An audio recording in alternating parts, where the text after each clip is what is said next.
Welcome back to the channel. This is Freddy Storm and you are watching first part of What If Naruto Received Kakashi's Sharingan. If you enjoyed this video, please like, share and subscribe to this channel. Now wasting no more time, let's start the story. The forest of dead trees in Shinobi World as the fight continued. This was getting worse and worse, and it appeared that things were finally getting out of hand. Known as Konohagakure no Sato's copy ninja, Hitaki Kakashi was regarded as one of the village's most formidable shinobi. But even he had to concede that he couldn't possibly win against the monster they were now up against. For months, Jinchuriki was being pursued by the group of S-ranked criminals known simply as the Akatsuki. Kyuubi Jinchuriki of Konoha had been captured by two of their members, and Kakashi had led the three surviving members of Team Asuma into combat. The two of them had left the area after Nara Shikamaru defeated Hidan. As the Akatsuki agent summoned Kakuzu, a man who had claimed to have fought the Shodai Hokage himself, Kakashi now stood next to a captured Yamanaka Ino and Akamichi Choji, ready to deliver the final blow. Kakuzu declared, "This is it," as the two white masks embedded in his shoulders began to rise. Kaden, Zukaku, Futon, Atsugai. Kakashi muttered, Kamui, and the Sharingan began to spin wildly. When Naruto and Yamato arrived on the scene, they yelled, Futon, Rasengan, Suiden, Hanryu, and Gufu Suika no Jutsu, before combining their jutsu into a single spinning tornado of wind and water between the two fighters. What is this? As his chest began to tremble and the area in front of him warped into a whirling whirlpool, Kakuzu thought. Dujutsu, oh crap, he exclaimed as he hurried to get away but was dragged into the whirlpool. Oh shish. Naruto thought as he was drawn in as well. Holding his bleeding left eye, Kakashi thought, damn it. I can't properly control the position and size of the barrier space. His blonde pupil was unable to break free from the vortex's hold, and Yamato had already leapt back following his and Naruto's prior combination jutsu. Naruto. The web threads around Kakashi relaxed, and he swiftly freed himself before launching himself at Naruto in an attempt to free them both from the vortex. But the pull was too strong, and they were both drawn in instead. As the world warped around them and they both fell through time and space, time slowed. With two reverberating thuds, the two abruptly fell to the ground. Naruto moaned as he forced himself to stand again and noticed Kakashi standing motionless a short distance away. With a worried expression on his face, Naruto hurried over to his fallen sensei. While crouching next to the copy.nin, Naruto questioned, Kakashi. Sensei, are you alright? Kakashi strained on his back and said, Naruto. He had expended a great deal of chakra. I'm surprised I lasted as long as I did, considering all of the jutsu I've been using today, Kakashi thought somberly. He looked up into his student's face and said, using Kamui on top of that must have drained the last of my chakra. I don't have enough left to live through this. Don't worry about me. Watch out for Kakuzu. He's a member of the Akatsuki for a reason. Kakuzu said, you've cost me quite a bit of trouble, as he emerged from the trees. Your heart belongs to me, Hitaki Kakashi. Naruto growled at the Akatsuki agent, it's time for you to get your ass kicked, while facing away from him. Yeah, Kakuzu waved the remark dismissed. I'll have it out with you another time. You're too careless, reflecting Kakashi. What?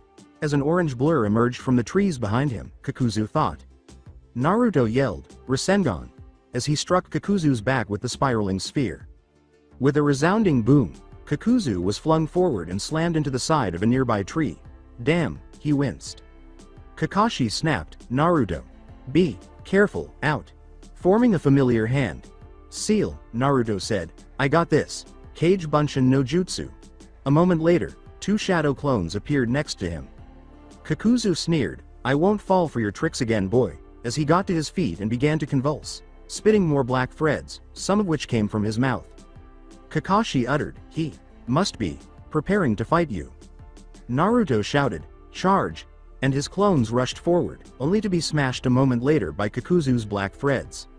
As he observed, Kakashi thought, he's using his shadow clones to gather data on the enemy. With a swift command of Kage Bunshin no Jutsu, Naruto conjured up 3 more clones, 2 of which began channeling chakra into his hands. He screamed, I'll end it with this, as a voice sounded like a bell. He then displayed a spinning white chakra shuriken with what appeared to be a Rasengan in the middle. What is that? Kakuzu shivered as he thought, so this is the power of the Kyuubi Jinchuriki. Well, the jutsu certainly befits the beast. Naruto cries, "Come here," as he and his clones charge forward. As he leapt into the air, Kakuzu thought, the clones are irrelevant. He will need to get close to use it if this jutsu is similar to the one he previously used. He thrust out his black threads and impaled Naruto through the arms and chest, saying, "As long as I remove the jutsu and the main body, then it will be over." Naruto vanished in a puff of smoke after saying, "I won't fall for your tricks, a shadow clone?" Naruto and his clones materialized behind him holding another chakra shuriken, and he yelled, "Wanna bet? I've got you now." He combined the clones with his own body. Kakuzu thought, startled. Naruto yelled, "Futon! Rasen Shuriken," as he struck Kakuzu's back with the spinning chakra shuriken. After spinning wildly for a few seconds, it pushed Kakuzu ahead and grew into a huge spinning sphere of power and wind. As his body was torn apart, Kakuzu screamed, and the sphere exploded with a burst of wind. Kakuzu's motionless body was visible in the middle of the freshly created crater once the dust had settled. In awe, Kakashi thought, "The wind slashed at his body more times than even my Sharingan could see. His jutsu is so amazing that it appears he has finally outperformed me. Even jutsu that you couldn't master are easily mastered by Minato Sensei." Grasping his bleeding right arm, Naruto chuckled softly, "Kakashi Sensei, I did it." After exclaiming, "Nicely done, Naruto," Kakashi passed out. "Kakashi Sensei!" exclaimed Naruto in alarm. He turned to see what it was when he heard a rustle coming from the trees nearby. "Who's there?" he had insisted. "Calm yourself, young man," said an old woman with pink hair who had just come out of the forest. Naruto questioned, "Sakura-chan?" after noticing her hair. "My name is Porlyuzuka," the woman said. "Sakura? I heard the explosion and came to investigate." Naruto begged, "Please, you have to help my sensei, he's dying." Porlyuzuka acquiesced and knelt next to the white-haired man, saying, "Come with me. My home isn't far from here." Earthland. Porlyuzuka's house, East Forest. To be honest, Porlyuzuka had only gone to look into it because she had experienced a strange disturbance that resembled anima and wanted to find out what had caused it. She wasn't shocked to discover that the three fighters had already concluded their fight when she first got to the scene. One of them was dead, and from what she could tell, whatever had caused the crater in which she had discovered him had destroyed the nucleus of every cell in his body. She had bandaged and, to the best of her considerable ability, healed the blonde boy's right arm, which also had similar but noticeably less damage. The white-haired man was finally near death, which appeared to be brought on by his body's lack of vitality. He had regained consciousness after she attempted to increase his rapidly dwindling life force, but regrettably, she was unable to create life. Naruto attempted to reassure the copy.nin and himself, "You're going to be fine," but Kakashi simply laughed at his words.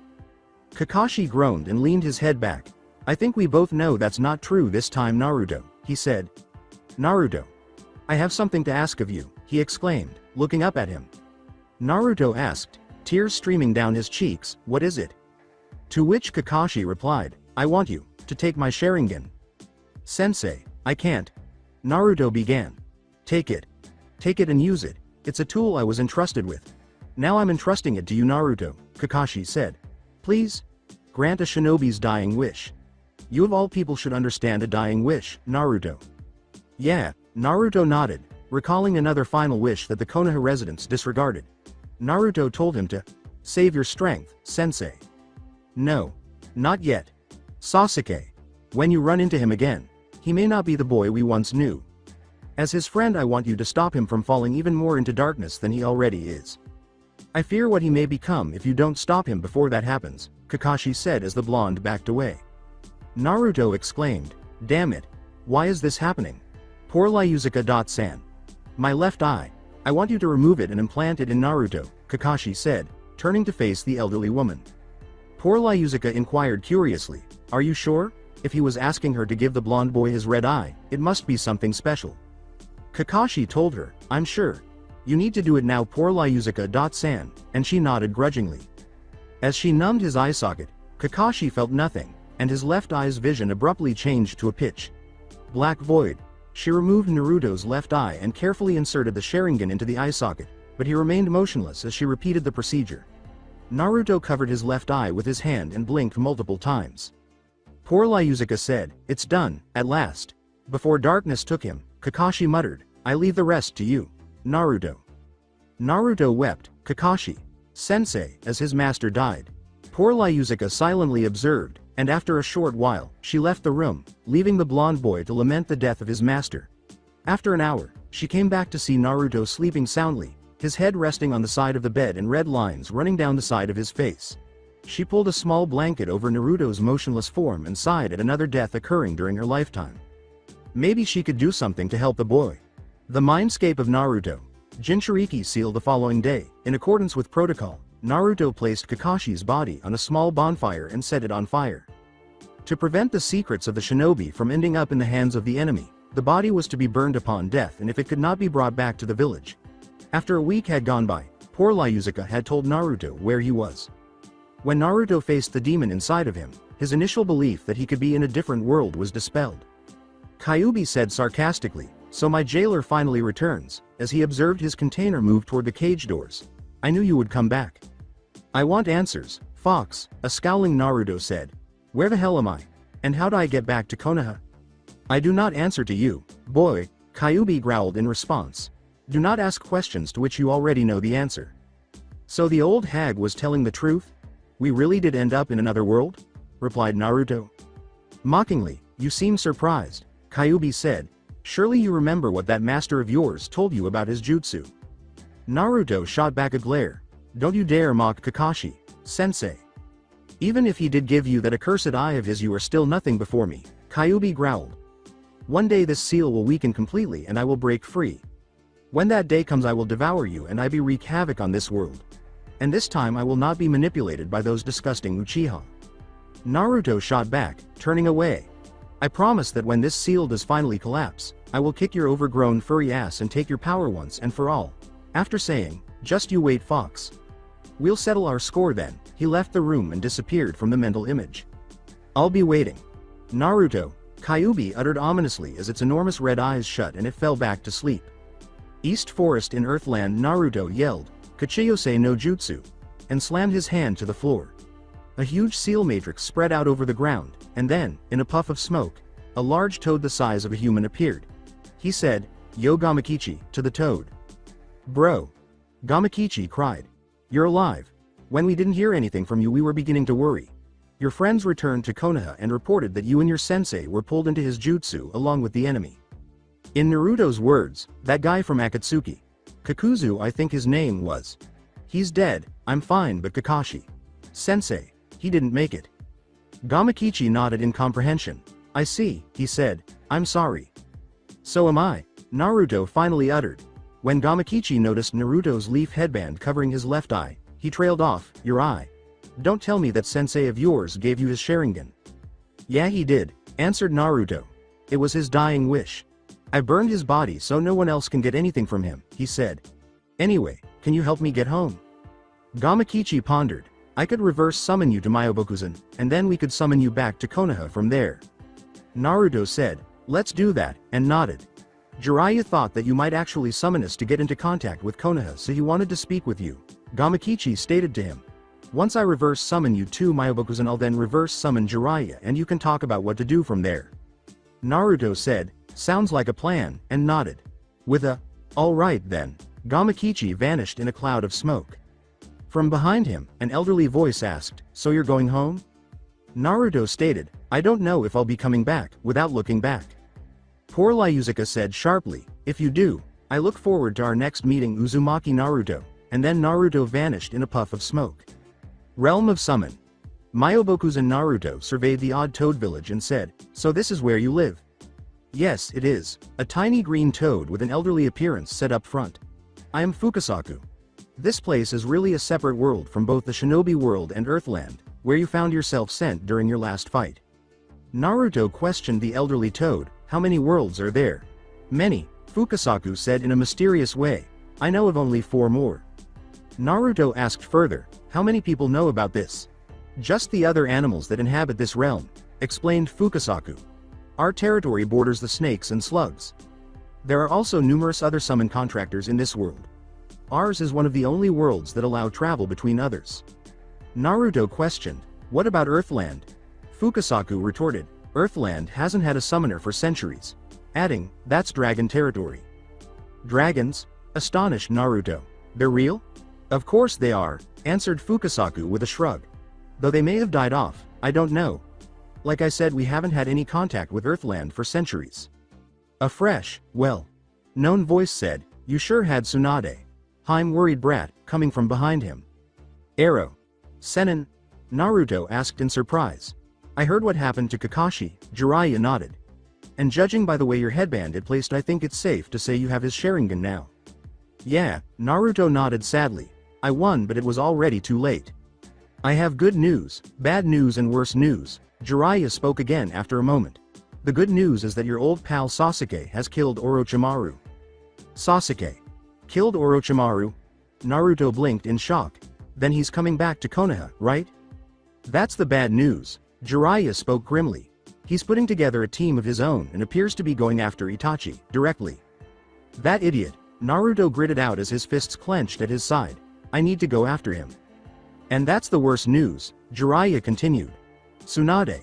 Haim told me that if I ever contacted you I was to give you orders to send you into hiding. What? You can't just expect me to hide while Sasuke is out in the open and the Akatsuki are hunting me, Naruto yelled. Think about it, Jiraiya shot back. The Akatsuki are after the Kyuubi, and if you remain in Konoha then in all likelihood the Akatsuki will launch a direct attack just like they did in Suna months ago. As Hokage, Tsunade cannot risk the safety of the village over one man no matter what. You of all people should understand her position. Damn it, Naruto gritted out in anger and turned away. Fine, he conceded. I'll have Gamakichi send you back to Earthland, Fukasaku spoke up. You can summon Gamamaru to maintain contact with Konoha. I'm sorry Naruto, Jiraiya said sadly, I know. Earthland.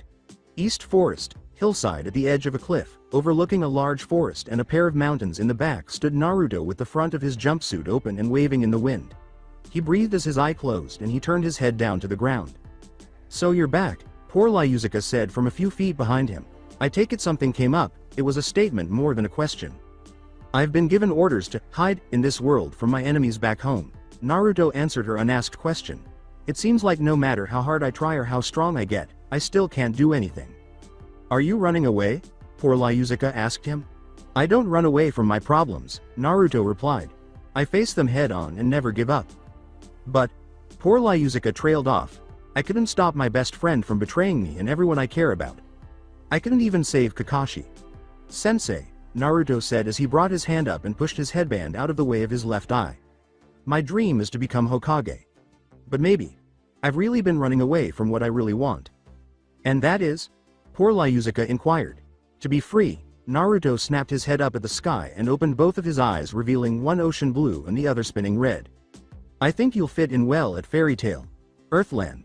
Poor Lyuzuka's house, East Forest. You old fool, poor Lyuzuka sighed and slapped the green-faced elderly man now lying on the bed. Hey, spoke Alzak Connell in surprise. Biska Connell went on, what are you doing to our master? I mean the patient? Poor Lyuzuka shook her head and said, HMPH, he rushed into things without considering his age and look at him now. Really? Such a fool. She turned and gave the two fairy tale mages a stern look. How long are you going to stay here? Go home already, she said. Alzak pondered, no. But, we're worried about the master's condition. Please allow us to look after him, Biska continued. When poor Lyuzuka said, go home, those worried faces are like rubbing salt in a patient's wounds. And take Naruto with you. Naruto questioned from the side, you want me to go with them? Anyway, poor Lyuzuka thought, you were going to join Fairy Tale. Now is as good a time as any. Besides, this wind magic. Metsu. It's a dreadful magic that depletes the target's magic power. Once the magic power is drained, it'll float in the air and eventually disappear. If we could have gathered Makarov's magic power as it was floating around, we could heal him faster. But now it's too late, it'll take a while. Startled, Alzak stumbled, is that so? Biska went on, we'll tell everyone, poor Lyuzuka yelled, what are you still doing here? Biska shouted, huh? But we thought you wanted us to hear you out? They fled out the door, and poor Lyuzuka yelled, go away already, you humans stink. Pushing her future husband out of the treehouse, Biska retorted, excuse us. Poor Lyuzuka said, good luck, young man, behind her. Naruto smiled as he followed the older teens and shut the door after them. Thanks for everything poor Lyuzuka. Obaken, he said. You've caused so much trouble since the old days. For mages, magic power is like their source of life. The greater the magic power you possess, the more Metsu hurts. If you don't try your best, you could die from this. You really are a fool. Magnolia, Fairy Tail Guild in Earthland, once regarded as one of the most formidable and insane magic guilds, Fairy Tail was now a dilapidated and almost completely destroyed structure. Fairy Tail's morale was nearly destroyed by the recent Phantom Lord attack and the defeat they suffered when they attempted to attack the Phantom Lord Guild itself. To exacerbate the situation, it appears that Phantom Lord's client targeted Lucy, a recent guild member. I can't believe we had to retreat, so degrading. We couldn't avenge our guild, nor Levi, Chan and the others. Damn it. Their headquarters is here, so if we attack them with long-range magic from the southwest hill, we're bringing as many bomb lacrima as possible. Bring some powerful magic sheets from the storage for the mages. As soon as he saw the blonde girl's face, Gray said, "What's up, still worried?" Lucy said, "No, it's not that, it's just, I'm sorry," with a distressed expression. "Well, daughters from rich families are destined to be targets," Elfman said, "and it's a man's duty to protect them." Gray said, "Don't say such things," behind him. "But I'm surprised too," said Happy, the blue talking cat, of all things. "Lucy, why were you hiding?" According to Lucy, "I wasn't so much hiding, but I ran away from home, so I didn't feel like talking about it." He didn't care about the daughter who ran away from home for a year. And now he suddenly wants me back. Papa did this so that he can get me back. He's horrible. Though, all of this happened because I ran away from home in the first place, right? A fresh voice said, "It sounds like your dad's just an asshole," from the side. They turned to the newcomer and Happy asked, "Who are you?" Wearing a black and orange jumpsuit, he was a tall blonde with 6 whisker-like marks on his cheeks and a headband covering his left eye. "My name is Naruto," the boy with the blonde hair declared. "I heard about you," thought Gray. "I think Biska and Alzak said something about you wanting to join Fairy Tail." "That was the idea," Naruto said with a sheepish head scratch. "Though, it looks like you're all having your share of problems." "Yep," said Happy. Lucy questioned, "Everything will go back to normal if I go home, right?" "Is that so?" inquired Natsu. "I mean, the term, lady, doesn't really suit you, does it? You fit better in this dirty bar, laughing and merrily going out on adventures. You said you want to stay here. What good would it do for you to return to a place you hate? You're Lucy of Fairy Tail, right? This is your home." She started crying over his words. Naruto thumbed at the pink-haired dragon slayer and smiled, saying, "I've got to agree with poor Lyuzuka, Obakon's grandson, on this one." When Natsu said, "Poor Lyuzuka isn't my grandmother," blinking, Naruto said, "She isn't, but you both have pink hair, and she pointed me to this guild, so I thought you were related." Happy joked, "The jury is still out on that one." A loud thud suddenly filled the air, causing the ground to tremble. Naruto scanned his surroundings and exclaimed, "What the hell was that?"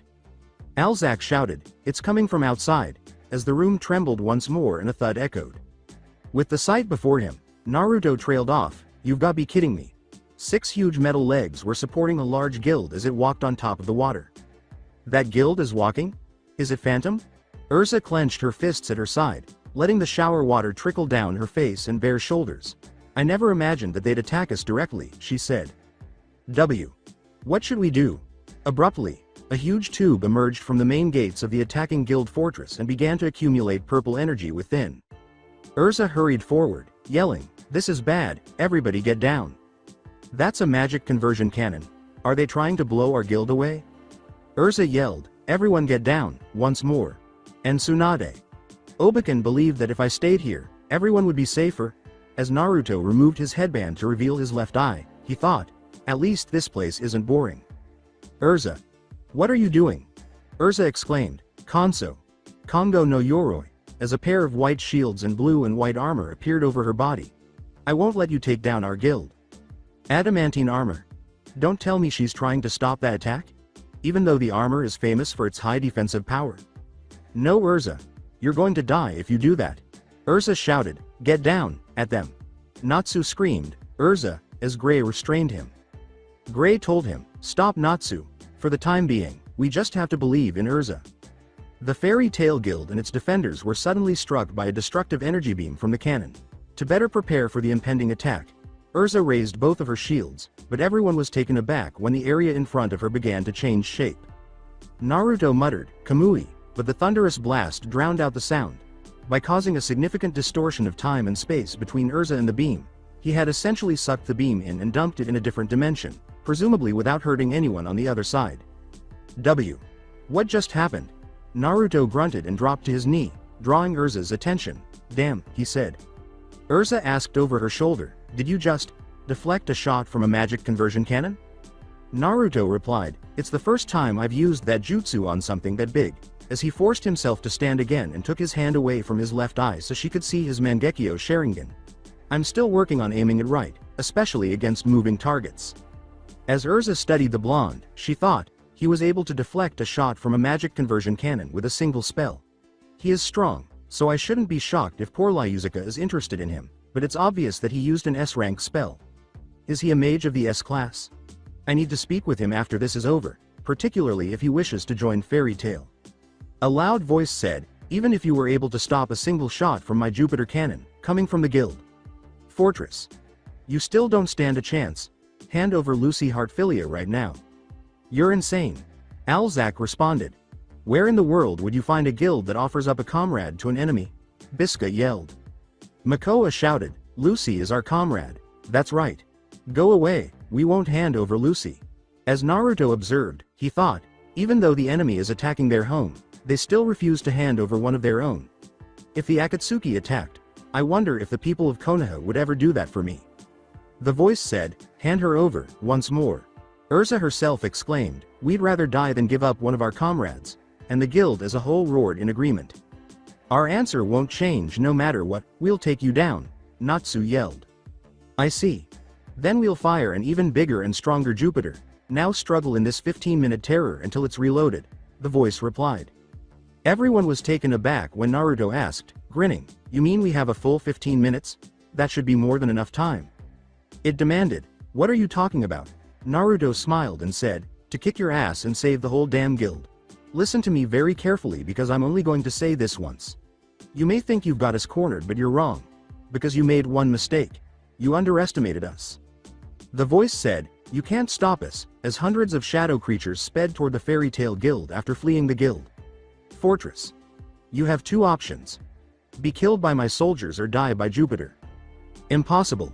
Is he going to kill his own men with Jupiter as well?" He's just threatening us. He won't fire it." "Yes he will," said Kana. "That's Jose's magic Shiedo. They're not human, they're just ghost soldiers that Jose created." Ghosts? At the thought, Naruto stifled a shiver.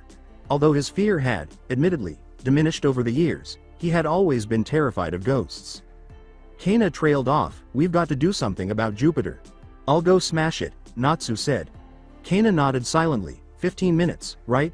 In response. "Happy," the blue cat said instantly, spreading white wings from its back and snagging him. Despite their disparate sizes, the two of them flew in the direction of the guild fortress. Erza ordered, "Gray, Elfman, you two head in there too." She was nodded by the two. "Loki, Kana, you are in charge here until I get back," she said. The redhead was asked by Naruto, "What are you going to do?" Erza retorted, "You and I are going after Jose himself, Kanso. Tenrin no Yoroi," she said, as light enveloped her body as her armor transformed into a silver-plated dress with wings that resembled flowers that protruded from the back. She questioned the blonde by her side, "Can you fly?" Naruto smiled and bounded forward, leaping off the precipice and landing on top of the water. "No. But I can run real fast," he said. He shouted, "Race ya!" and started to run toward the guild fortress on the water. He's also able to walk on water. Who is he? Erza pondered for a moment before launching herself into the air and heading for the guild fortress in pursuit of her new partner. Earthland.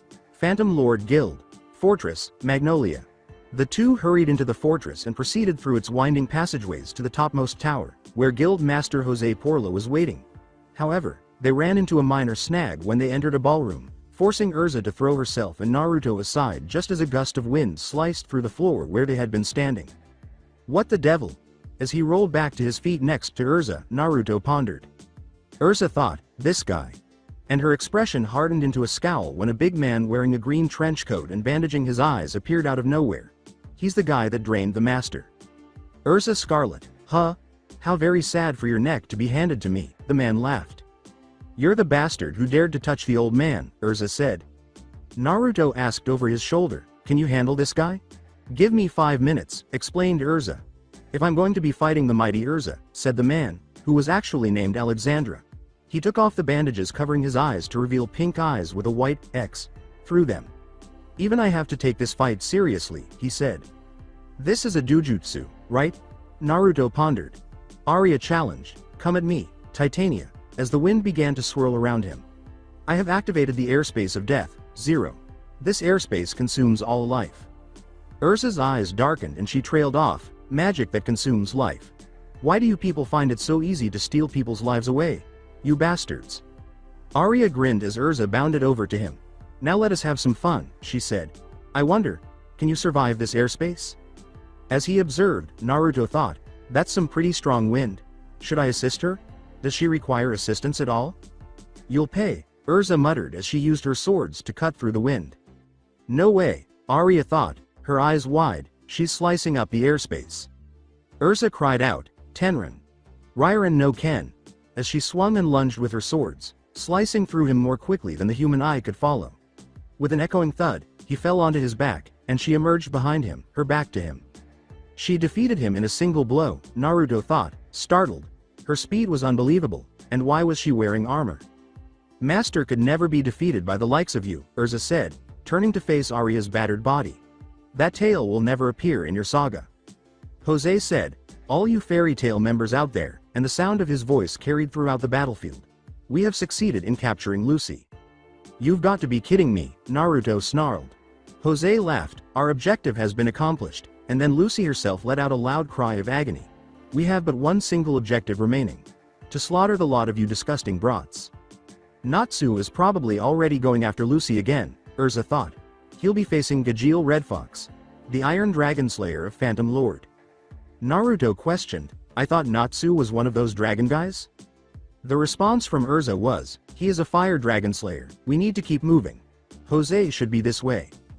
Jose said, I'm here, as he emerged from the top of the stairs at the end of the room. I never honestly expected you to provide me with this much entertainment. Naruto smiled and made a well-known hand seal. About time the main villain shows his ugly face, he said. Now can I start fighting for real? Earthland. Phantom Lord Guild. Fortress, Magnolia. Naruto cried out, Taju Kage Bunshin no Jutsu, as the room was filled with 100 shadow clones. When he shouted, charge, the clones hurried toward the Phantom Lord Guild Master. Are those copies in hard copy? As the clones attacked, Erza thought, and so many of them. His magic power must be equal to the Master's.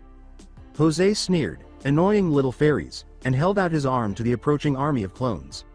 Dedo Vavu. A purple seal materialized before him, and a purple energy beam emerged, quickly eliminating the clones. Erza yelled, wait, don't just go charging in by yourself, as Naruto bounded forward.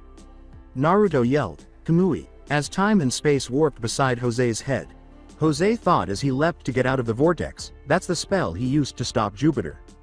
Naruto shouted, I've got you now, as he materialized behind him, holding a spinning chakra sphere the size of his chest and a clone by his side. He diverted attention with an S-rank spell, Jose thought, startled. As she observed, Erza thought, he's strong. Naruto yelled, Udama Rasengan, as he struck Jose's back with the chakra ball. With a powerful explosion, it launched him through a support pillar and into the wall. Got you. An angry Jose roared back, Dedo Vavu, as a beam of darkness emerged from the dust. Damn, Naruto moaned as the beam struck him squarely in the face and sent him crashing into the distant wall with a reverberating crack and thud. A moment later, the wall collapsed, burying him beneath the debris. What an annoying little pest, sneered Jose. Erza thought, he doesn't even appear hurt by Naruto's last attack, and she squinted. I have to focus on Jose right now. Otherwise, Fairy Tail might be destroyed today. I can't worry about Naruto. Jose asked the red-haired girl, are you ready to die? Erza said sharply, Konso. Kureha no Yoroi, as his body was covered in silver and black armor. She raised her dark purple sword and said, I don't care what happens to this body if I'm fighting for the people I love. She bounded forward. Jose said, such admirable strength of heart, with a somber smile.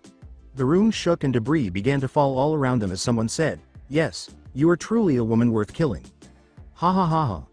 That dragon does like to rampage," he said, laughing. Erza pondered, "Looks like Natsu got underestimated. His power is on a level with mine, or perhaps even stronger still." Jose sneered, Quit with the modesty, Titania, your magical ability is truly magnificent. In truth, no other mage has lasted so long against us. I just can't stand the thought of another mage of that level could exist in Makarov's guild," he said as a second seal formed. Dedo va vu. Erza was slashed dead center in the chest by a beam that sent her crashing into the wall. "Do you understand why it is that I never killed Makarov outright? Despair. It was to shot him despair. How would he feel to open his eyes and find his beloved guild and his beloved comrades all completely destroyed? Ha ha ha ha. Such sorrow he would feel. I will kill that man only once I have made him know despair and sorrow. I cannot simply kill him. I must make him suffer, suffer, suffer to the very end." Gritting his teeth, Erza leapt to the side to avoid another blast. "How disgusting," he said. Phantom Lord was always the #1 guild. In this country our magic was unsurpassed, our members' talent was unsurpassed and our funds were unsurpassed. But then, in the space of a few years, Fairy Tail came to power. Erza and Laxus. Mistogan and Gildarts.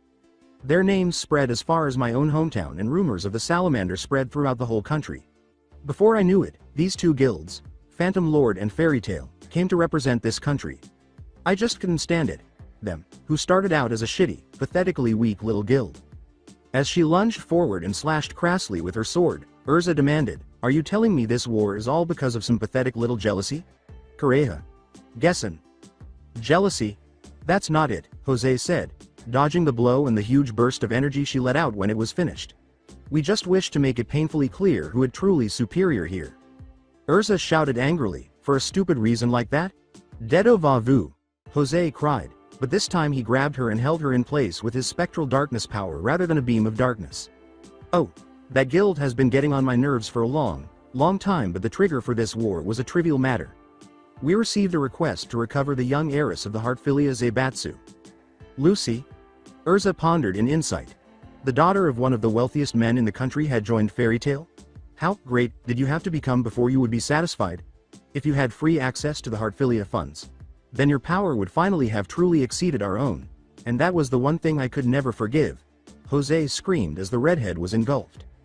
"It's pretty damn pathetic of you to get so heated up about who is the best. But what's really shocking is how terrible your information gathering sources are," Erza screamed. "What's that?" a startled Jose inquired. "Lucy ran away from home. Do you think we could use her for money? She lived in a 70,000 jewel rented house. She worked her ass off. Just like all the rest of us. She fought with us, laughed with us, cried with us. She's one of the mages of our guild. You're telling me that was the trigger of this war? Lucy, the heiress of the Heartfilia family. A flower can't choose the place where it blooms. And a child can't choose the parents she's born to. What the hell do you think you know about Lucy?" Erza was furious. Jose pondered, "Well, I guess I'll find it out. Do you really think I'm going to hand her over to her father for free? Oh, I'm going to keep her until they have no money left. I'm going to get my hands on the entire Heartfilia fortune." Erza screamed, "Damn you," as the darkness grew smaller around her. Jose laughed and raised his hand once more to form his seal. "I wouldn't struggle if you were you. You'll just make it hurt even more," he said. "Dedo va vu." A glimmer of darkness hurled at the shackled redhead. "No." The beam struck with a powerful explosion, and a blur of red appeared between the two. As the dust settled, Jose's eyes grew wide. "What?" Naruto said, "I heard everything. Someone like you. I hate people like you." As the dust settled and he was seen standing with Erza in his arms, bridal style, and red chakra spiraling around him. Surprised, Erza said, Naruto, what power is he using? It has the feel of Elfman and Mirajane, but worse." Naruto told her, "Stay back," and placed her behind him. "This guy is mine." "But," Erza began. Naruto exclaimed, "Believe in me, and I promise you, I won't lose," as red chakra burst from his body and he transformed into a fox with 3 swishing tails. "What is this sensation? Why is he making me feel this way? His words make me feel warm, even though that aura seems sinister and full of hate." When Erza looked up at her blonde savior, she thought, my soul. The Kyuubi said, I knew you'd come crawling back to me boy, in the back of his mind. I'll even use your power to protect her, Naruto said to the beast inside of him. Your power cannot protect her, it can only destroy. As the Kyuubi growled at him, try and take it from me, I dare you. All right, Naruto said, leaping forward and vanishing in a flash of speed before resurfacing in front of Jose a moment later. He struck the guild master across the face with his chakra claws, causing him to crash back through the wall. He exclaimed, I won't let you hurt her, at his opponent. As Jose rose from the debris, Erza thought, he can really. Naruto. I will believe in you. I have just one thing to ask. Name it, said Naruto. Erza shouted, win. Naruto roared, Kyuubi, as a fourth tail appeared on the chakra shroud. A black sphere grew around him, tearing apart his skin, and the chakra condensed so much with the fire explosion that Naruto's form was no longer visible. The only thing left was a red chakra fox with 4 swishing tails, a black mask, and white eyes. By the sage, this burns. Kyuubi screamed in shock, impossible, you're actually conscious? Erza looked at the beast between her and their opponent and said, Naruto? A demon. Jose clenched his jaw at what he saw. He yelled, Dedo Vavu, and hurled a beam of darkness at the red fox. That won't work. Naruto fiercely retaliated, raising his arms in defense. Between the two, the Kyuubi's chakra erupted, forming a wall that repelled the blast. Jose shouted, how about this then, as he materialized next to him and knocked Naruto back with a fist that struck the side of his head. The red chakra appeared from his chest almost immediately, forming a hand that slashed at Jose before he swiftly withdrew. Damn him. As Naruto felt his body being torn apart piece by piece, he thought, I can't hold this form for much longer. Kyuubi said, enough, from its cage. Use the Bijudama and end this. I want my power back. Tell me about the Bijudama. Naruto posed the question. Kyuubi snarled at him, do I have to do everything myself? What is he doing? Jose pondered as he observed. Naruto's chakra tails converged in front of his mouth, causing blue and red orbs of chakra to burst from his body. The orbs condensed into a smaller sphere after congregating into a single black sphere. Naruto swallowed it after it fell into his mouth, feeling nauseous and collapsing to his hands and knees. Steam began to pour out of his mouth, and his stomach felt like it was about to burst. As he prepared to dodge, Jose thought, oh dear. Contact with such compressed magical energy could even kill me. Naruto yelled, Amari, as the chakra sphere burst out of his mouth in a red light beam. Jose thought as he barely avoided the sphere, must dodge, but it struck his side and burst through him in a blaze of focused light. The guild fortress shook as the blast literally blew and vaporized the back end of it, leaving a long path of devastation in its wake. What inhuman strength. Circa crap. That tastes like throwing up, Naruto muttered as he pushed the chakra of the Kyuubi back against it. It gradually reverted to its initial state with just one chakra tail after 3 of them withdrew into the shroud. Naruto's skin appeared to be growing back at an unnatural rate, but his body was covered in his own blood.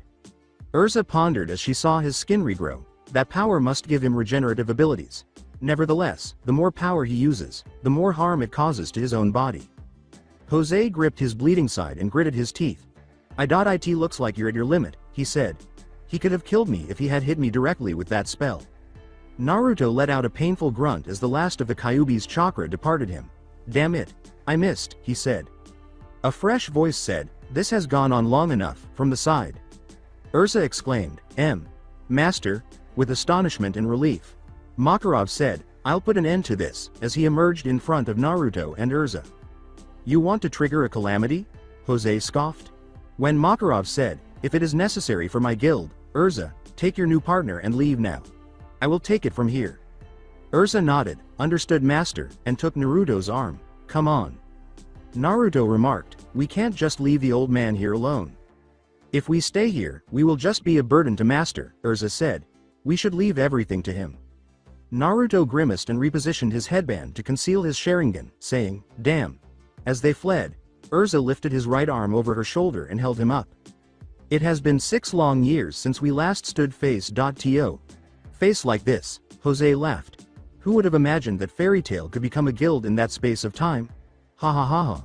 It's just a pile of rubble now, mind.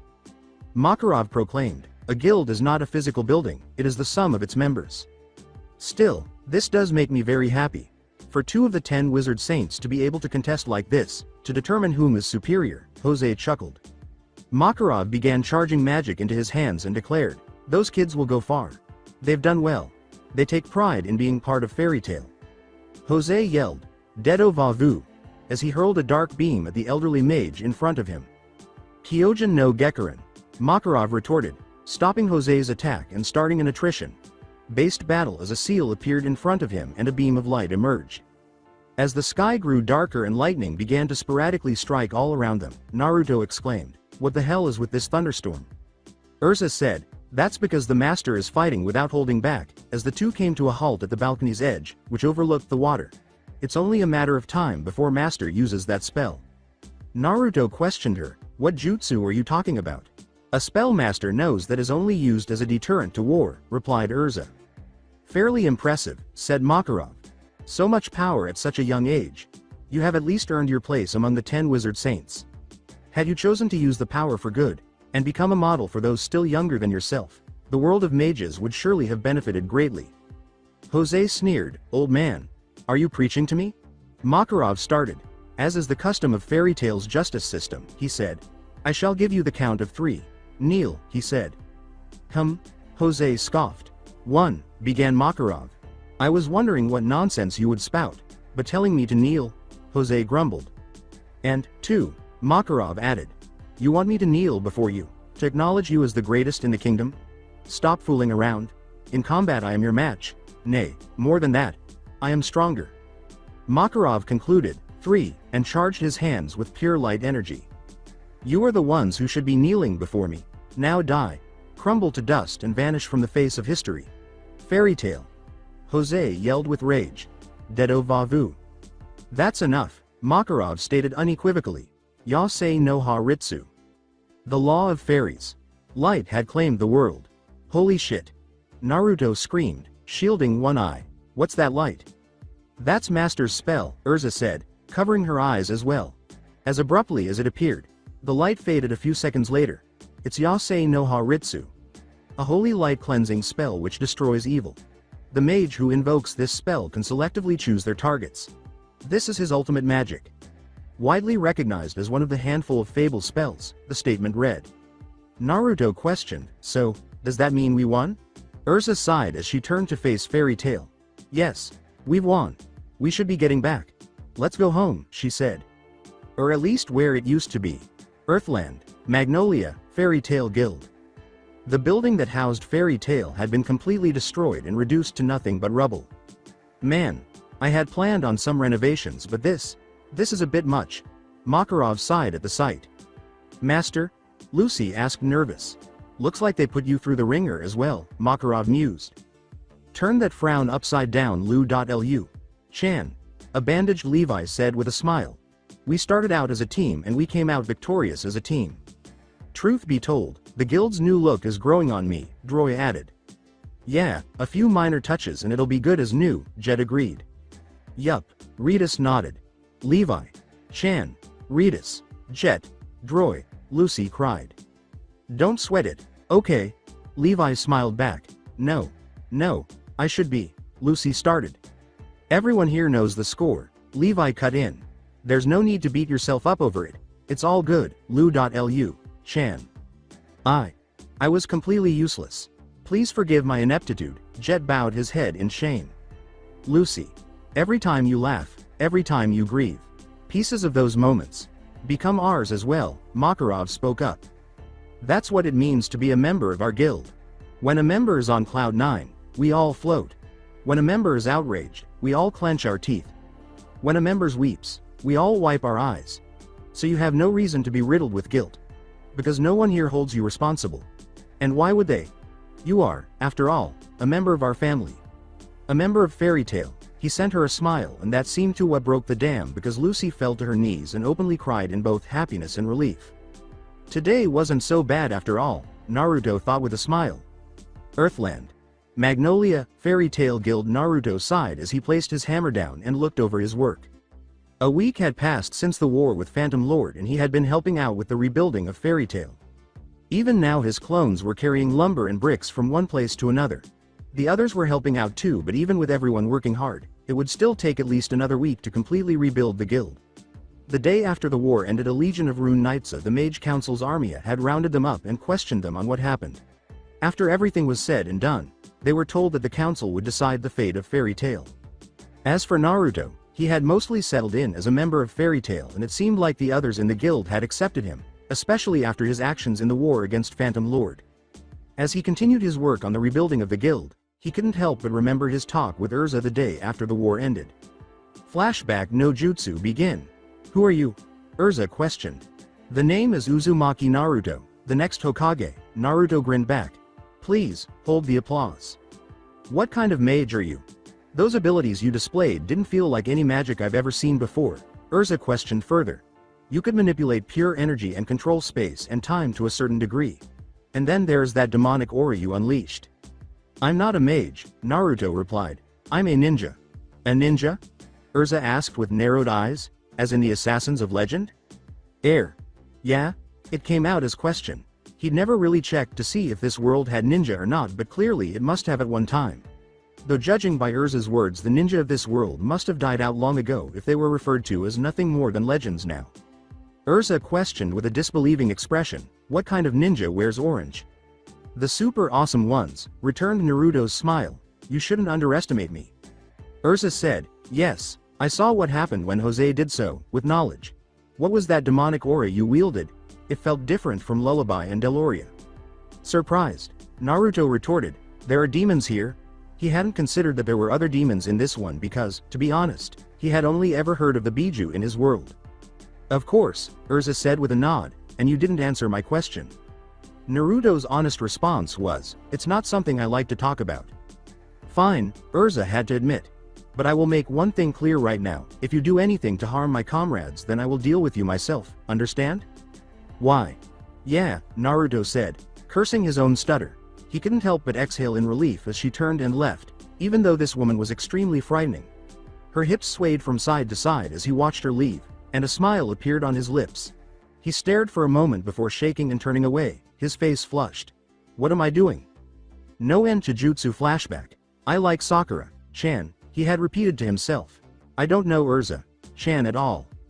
Mira Jane snapped him out of his reverie with a smile and said, those two are at it again, as she witnessed Natsu and Gray engage in yet another of their notorious arguments. Naruto remarked, they remind me of two girls I used to know. Did they also fight constantly? Mira Jane questioned him. Yup, Naruto replied. And always over a boy who wouldn't give them the time of day. Hey, come on, help, if you have time to play around, a loud, familiar voice shouted from the side. Standing in her builder's clothes with a dozen blanks of wood on her shoulder, Erza yelled at them, we need to fix the guild as soon as possible. Mira Jane continued to smile as Makarov, who was now a giant many times larger than a normal man, inserted a wooden beam into place. Even the master is helping, she added. Naruto smiled and said, just another crazy day in Fairy Tail. Go back to work, everyone, Erza shouted. Naruto sighed once more. I wouldn't have it any other way, he said. But what about your friends, in your hometown? In the back of his mind, Kyuubi sneered. Tragically, Naruto thought, I don't know. Kyuubi mockingly remarked, they'll never accept you as one of them, you're just a weapon to them. They see you as me. They even sent you here, they abandoned you because they didn't want to risk their own lives to keep you safe. Stop talking, Naruto retorted. Kyuubi mocked, the truth hurts, doesn't it? You've always used me as a crutch, used my power to fight your battles for you. Face it, you're nothing more than a mere fragment of my hatred. Stop talking, I said. Naruto shouted thoughtfully, what you say doesn't matter to me. What if everyone in Konoha sees you every time they gaze at me? I no longer give a damn. I adore Konoha because of what it stands for, the will of fire rather than the village or its residents. Kyuubi jeered, who are you trying to convince? Me, or yourself? He was startled out of his reverie by Mirajane's question, are you okay Naruto-kun? Why? Yeah, Naruto said with a nod. He assured Mirajane, I'm fine, but she couldn't help but frown as he turned away and went about his work. After learning that Lucy had returned home to face her father the following day, Natsu, Gray, and Erza pursued her. The following day, they went back to the guild, which was now only partially completed.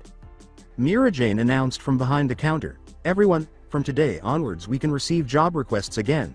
Though this took a long time, everyone should work hard at their jobs. A random member exclaimed, "We have jobs! We have jobs!" as everyone rushed to the job board. At the sight, Lucy sighed and shook her head, asking, "Why are they so excited? Usually they just fool around and drink." Naruto pondered, "I should probably do a mission too. I need a place to live and new clothes. Sleeping in the forest isn't the same as a real bed, and my jumpsuit is getting pretty worn out."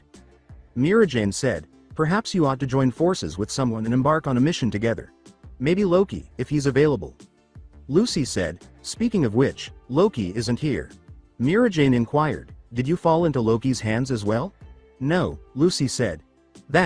It seems he helped me find my keys, so I want to tell him, thanks." Mirajane offered to pass along your message if I see him.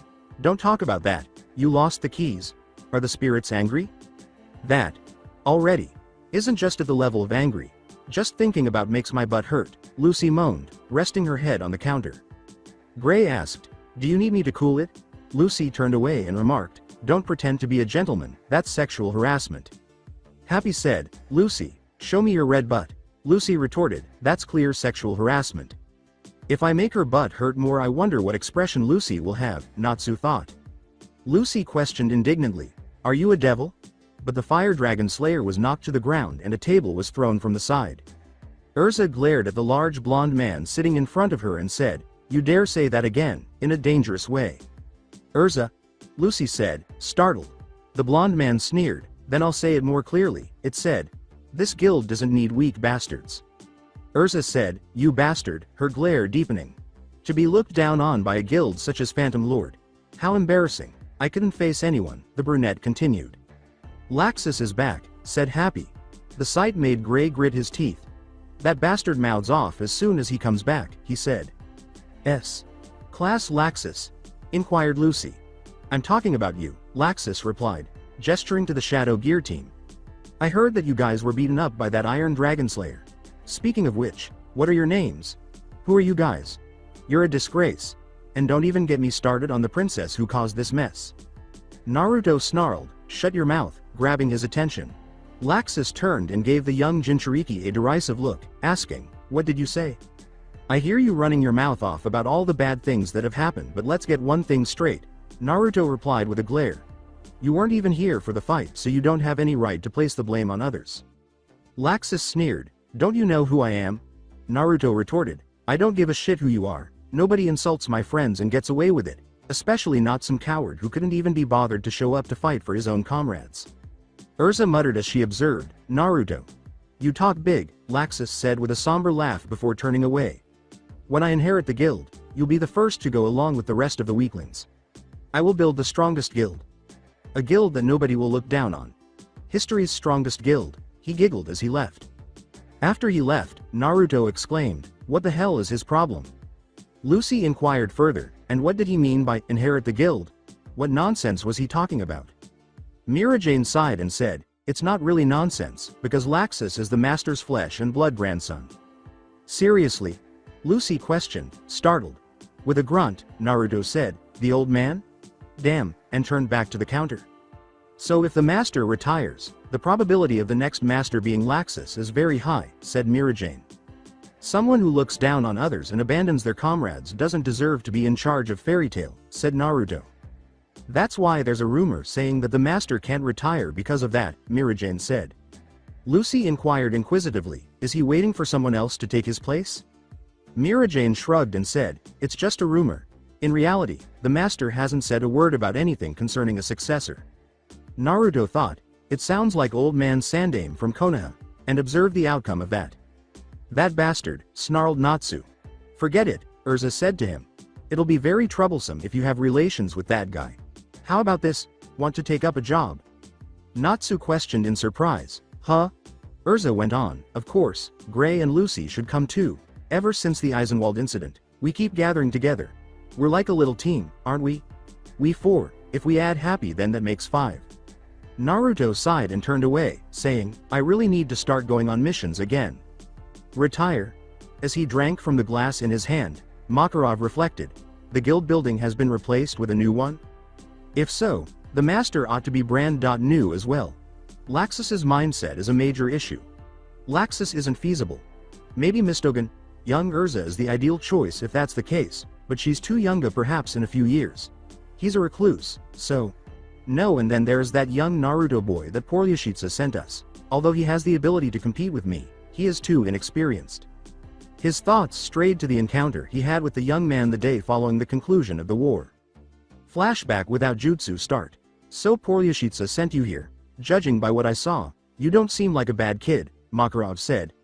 You helped protect the guild and even fought Jose with Erza. Naruto sighed. I didn't do much, though. All I did was stop that blast they used to attack the guild and fight that Jose guy. I didn't even win. Makarov said to him, you should be proud of that. Had you not been there, Erza would have most likely been crippled if not killed outright by that Jupiter cannon, and Jose would have had free reign to do more damage before I could stop him myself. Your determination and sheer dumb luck were nothing to snuff at. If you say so, shrugged Naruto. Anyway, can I join Fairy Tail? Of course, Makarov said with a broad smile. Mira, could you please go and retrieve the Fairy Tail stamp? Mira Jane nodded and approached one of the counters. Yes, master, she said. Here it is, she said, carrying the stamp as she made her way back. She smiled broadly and said, where would you like it? Naruto replied, on the back of my hand, while extending his left hand. Mirajane said, there you go, pressing the stamp down on the back of his extended hand to leave a tattoo. Like impression of the fairy tale symbol. Makarov said, welcome to Fairy Tail, in closing. No end to jutsu flashback. Mirajane said, master, from below. So you were hiding here. Makarov said, what is it? Mirajane held up a piece of paper. Looks like something happened again, she said with a smile. It seems Erza and the gang destroyed half a stretch of road doing their job. The council requests that we compensate for the damages done. Master, what's wrong? Makarov called out to the blackened sky, how can I retire like this? Earthland. Poryashika's house, East Forest. Poryashitsa said, this seems to be becoming a regular occurrence, while she covered the head of a black-haired man who was unconscious on the bed in front of her with a damp towel. She had felt another anima-like disturbance nearby and had checked it, just like she had with the blonde young Mana Naruto a month earlier.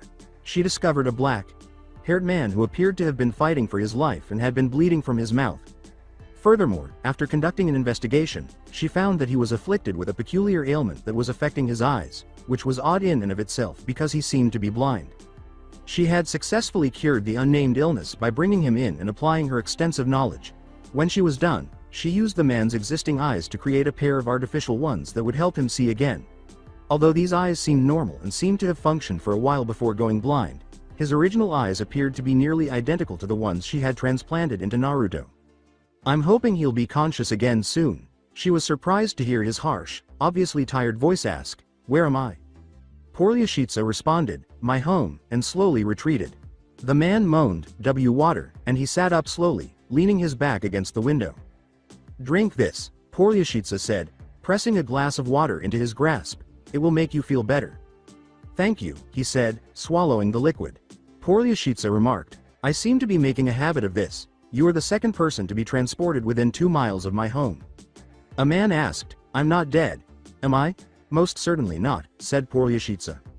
The man went on to ask, you said I was the second. Who was the first? A young man with blonde hair, Poryashitsa gave in response. The man said, Naruto Uzumaki, after a pause. Yes, Poryashitsa said, squinting her eyes. What is your name? My name? The man asked, looking up as his Mangekyo Sharingan whirled wildly and laughing almost amusedly. My name is Itachi Uchiha. Magnolia, Fairy Tail Guild in Earthland. When Erza, Lucy, Gray, and Natsu started acting, the next few days saw the most Amazinga and Disaster USA theater performance ever. Let's just say that the performance was completely amazing and move on. Lucy spent the next few days frantically trying to figure out what was wrong with Loki. What an odd story that turned out to be. With suspicion, Natsu questioned, so you're a spirit? Yeah. That's pretty much it, said Loki with a sheepish laugh. I never noticed, said Gray. Naruto questioned, what's a spirit? Lucy said, I'm a celestial mage. We can summon a variety of spirits to aid us from another dimension. Naruto thought, sounds like my Kachiyose no Jutsu. Lucy questioned, you can summon too? With surprise. Only toads, Naruto shrugged in response. The biggest ones are the size of one of those buildings downtown. Fight me, said Natsu, gesturing to the blonde Jinchuriki. Saying, maybe later, Naruto dismissed him. Natsu had been difficult to fight ever since he appeared, but Erza would typically intervene and break it up. Saying something like, comrades shouldn't hurt each other, or something similar, she had effectively forbade them from engaging in combat. Natsu said, hey, wait a minute, in a hurry. He said, you're not a cow or a horse or anything like that, turning to face the group's lone spirit. Well, you've seen Virgo before, said Loki. She looks like a human, right? When Natsu said, no, she turns into a gorilla. Loki laughed at that. That's true enough, he said. Loki is the lion spirit, Lucy said without hesitation. The Kyuubi said, Matabi. Chan would burn his ass, in the back of his mind. Who? Before shaking his head, Naruto pondered. Lion? Cried Happy. A lion means a grown-up cat, doesn't it? That's right, said Loki, grinning as he nodded. Lucy said, no, it's not, from behind the counter. That's so cool, exclaimed Happy. Gray questioned, anyway, is it okay for you to just carry on as you've been doing up until now? As he picked Lucy up and began carrying her away, Loki grinned and said, I'm afraid those days are long over, now that Lucy is my owner. When Lucy is in trouble, I'll gallantly shut up.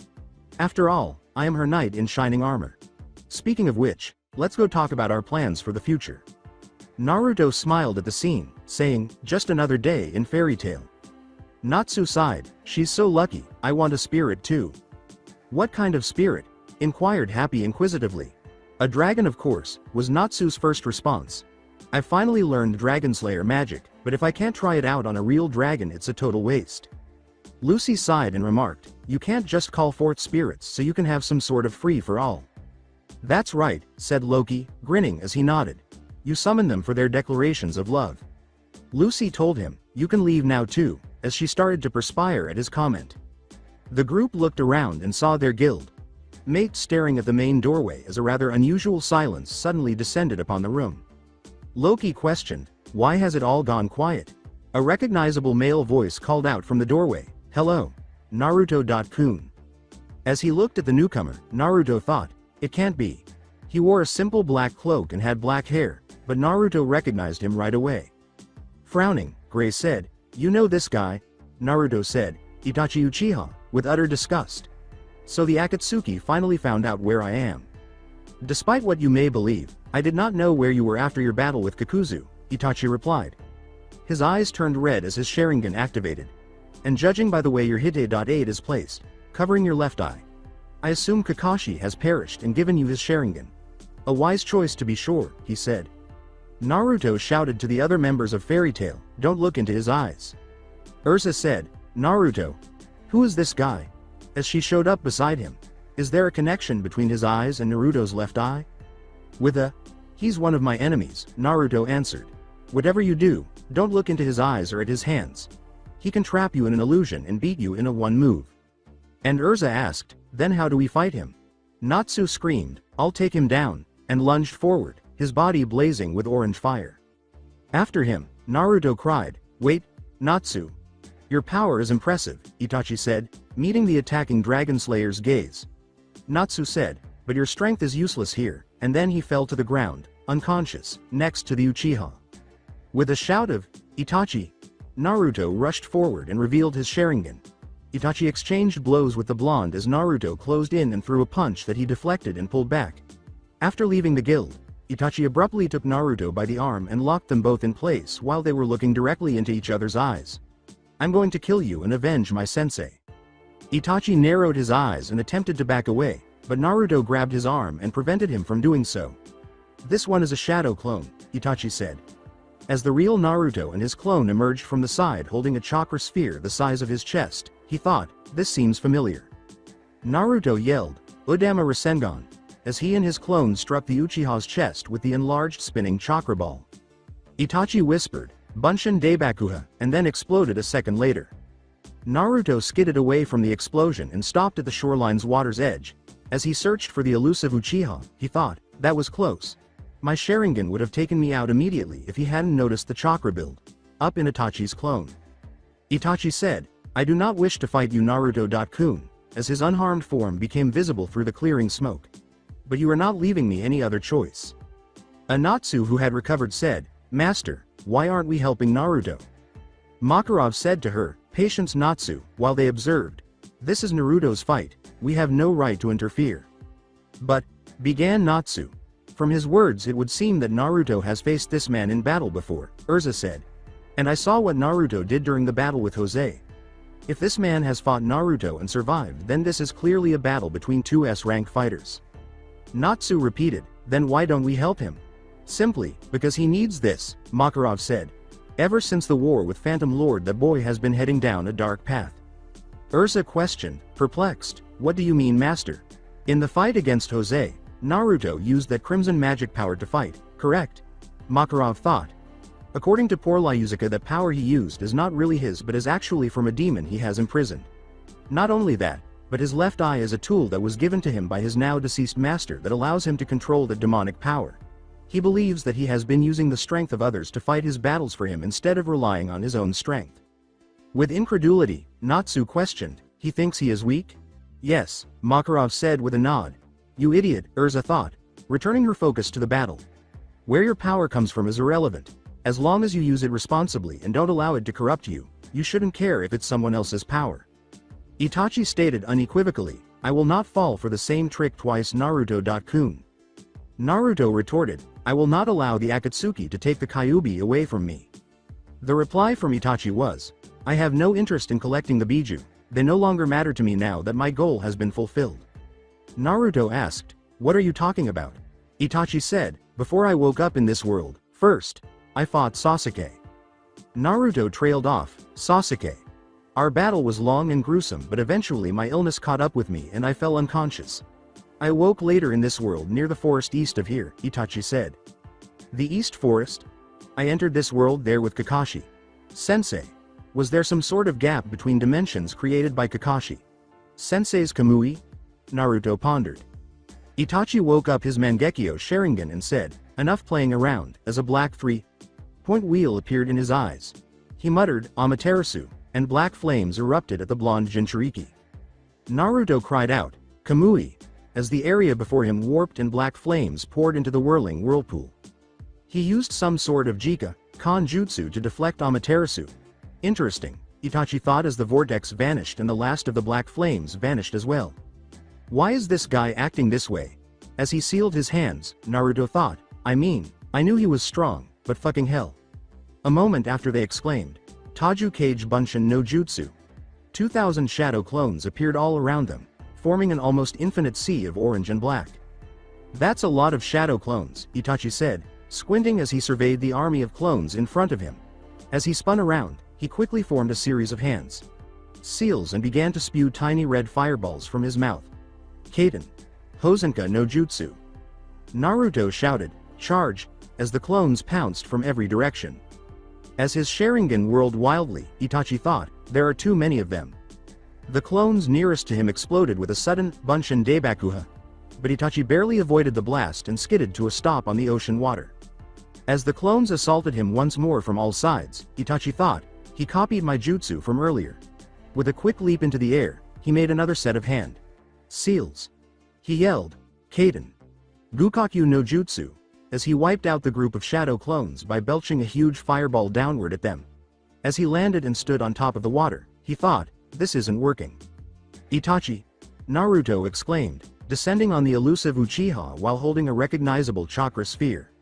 Itachi thought as he rapidly formed a set of hand seals, he has improved. He whispered, Chidori, with lightning encasing his left hand. I never imagined using this jutsu in this way when I copied it from Sasuke 3 years ago. Naruto yelled, Rasengan, as he lowered his hand and the two strong blows collided. Quietness. As the two techniques battled for supremacy, the water rippled until they were finally blown apart by an echoing explosion. They slid to a halt on top of the water and got to their feet, breathing heavily and looking at one another. Itachi remarked, you really have grown Naruto-kun, and exhaled. But sadly this ends here. Tsukuyomi. Natsu shouted, damn it, we have to help him. If you were fighting Igneel, would you want one of us to interfere? Gray responded. Natsu said, that's different, in a hushed voice. No it isn't, replied Gray. It's the same with me when I fought Leon back on Galuna Island. Suddenly, a huge shockwave swept over them as a red column of light rose from Naruto's position. What the hell? Cried Natsu, startled. As the light faded, Erza thought, this feeling. It's the same as before. When they all finally saw their blonde friend again, Lucy stumbled, What is that? A thick crimson chakra that emanated hate and malice covered his body. Erza was drawn to his numerous tails, but white bones had formed over the chakra in the shape of a skeleton. 6 were present. It's like my Satan Soru, declared Mirajane. A different form of Teku Eba magic. He has 6 tails. He only had 4 when we fought Jose, and he looks different too. Those bones weren't there before, Erza said. It appears that Naruto.kun was compelled to release its power after the Kyuubi reacted to Tsukuyomi. As Itachi looked at the crimson chakra fox that roared at him, he thought, so this is the power of the Kyuubi compressed into human form. It burns. Naruto sank to his knees, stifling a scream. Is he still awake? He has incredible control, but that form must be very dangerous, Itachi thought. Kyuubi. What did you do?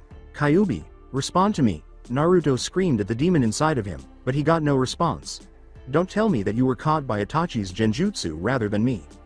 Itachi stated unequivocally, even with the power of the Kyuubi, you cannot win. When Naruto said, we'll see about that, he growled back. He forced himself to stand up and began collecting blue and red chakra spheres at his mouth, thinking, if the Kyuubi is trapped in a genjutsu, then I really am fighting alone this time. What is he doing? Itachi's eyes narrowed at what he saw. As he swallowed the black sphere of chakra, Naruto thought, compress the chakra, consume it, and let go, he said, aiming the chakra ball at the Uchiha. Amari. Even I would not be able to withstand a direct blow from such a jutsu due to the density of that chakra. As the projectile approached, Itachi thought, I guess I'm forced to use that jutsu. Susanoo. Water rippled everywhere as the chakra sphere exploded forward and swept across the ocean's surface. As the explosion subsided, Lucy's eyes widened and she said, What was that? He called it the Amari. Erza replied instead, he used it in the fight against Jose and blew out the rear of Phantom Lord's walking guild. Happy joked, he's more destructive than Natsu. In response, Gray said, I didn't think it was possible. Hey! Exclaimed Natsu angrily. Nevertheless, the situation is more serious than you realize, Makarov said. How so, master? Asked Erza. Makarov nodded toward the ocean, where the fog was beginning to lift. Take a look for yourself, he said. Impossible. Gray uttered incredulously as the two fighters reappeared. No way. Lucy's eyes widened. Natsu questioned in surprise, he survived that? As she watched, Erza thought, even Jose saw the danger of Naruto's attack and he avoided it. How did this man survive when he confronted that attack head-on? Lucy noticed that Itachi's body was surrounded by a red aura and asked, what is that? It was standing over him, holding a jar, a shield, and a large spirit sword in each of its 3 hands. The sword and jar were down by Itachi's side, and the shield was lowered to cover him. The blade appeared to be burning, and its shape was somewhat humanoid. Whatever it is, I think this fight just went to a whole other level, Gray stated. Kana remarked, man, those two are really going at it. Master. Moaned Natsu. Not yet Natsu, said Makarov.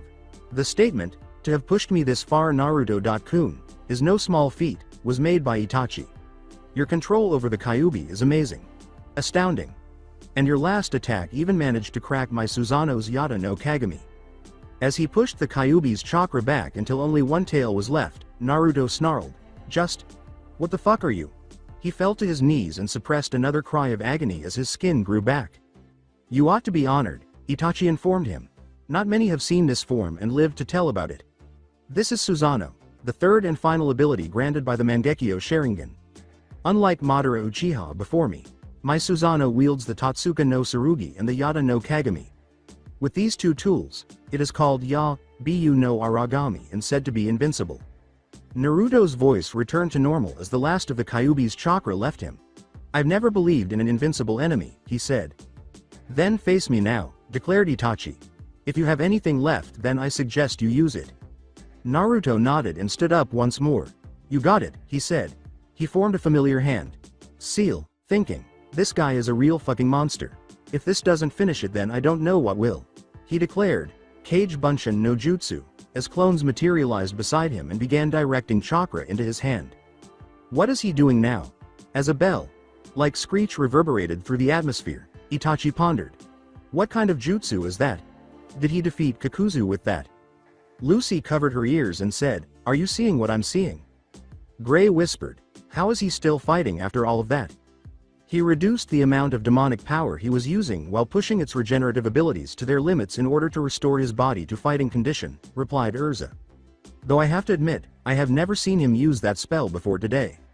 Makarov clarified, "Poor Lyuzica told me about it. She said that when she found him, his right arm was gravely injured and said that he had used a powerful wind spell to do the same kind of damage to his enemy. She told him not to use it again because it was dangerous to its user, even more so than that demonic power he has." Natsu questioned, "Then shouldn't we stop this?" Elfman said, "No," in response. "This is his choice as a man. He knows the risks and has made his own decision." Naruto screamed, "I'll end it with this," as he struck the big red spirit wind god with his clones. "Nothing can penetrate the Yata no Kagami," Itachi declared emphatically as he defeated the two clones with a swing of the Totsuka no Tsurugi. Naruto yelled, "Futon! Rasen Shuriken," as he struck the spiritual shield with the spinning chakra shuriken. It cut and slashed until the Yata no Kagami finally broke apart with the loud sound of glass breaking. Itachi retreated and hurled himself out of Susanoo as it was being devoured by a massive spinning ball of power and wind, tearing it to pieces. "Even with my Sharingan, I can't keep count of the number of wind blades that jutsu has," he thought. Even Sasuke didn't have that kind of jutsu at his disposal, a jutsu that could penetrate even Susanoo. Naruto grunted, "Damn it," as the wind ball exploded, sending water tumbling everywhere, and he fell to the ground a few feet away. He flinched in agony and gripped his bleeding right arm with his left hand. "My arm," he said. "Impressive Naruto-kun. Most impressive," Itachi exclaimed, bringing his breathing rhythm under control. "I think we're both at our limit. You cannot use the Kyuubi's chakra anymore. Your right arm is badly hurt and now you can't make hand seals for jutsu." Naruto exclaimed, "I still have my other arm," as he raised his left hand and directed chakra into the palm to form the recognizable spinning blue chakra sphere.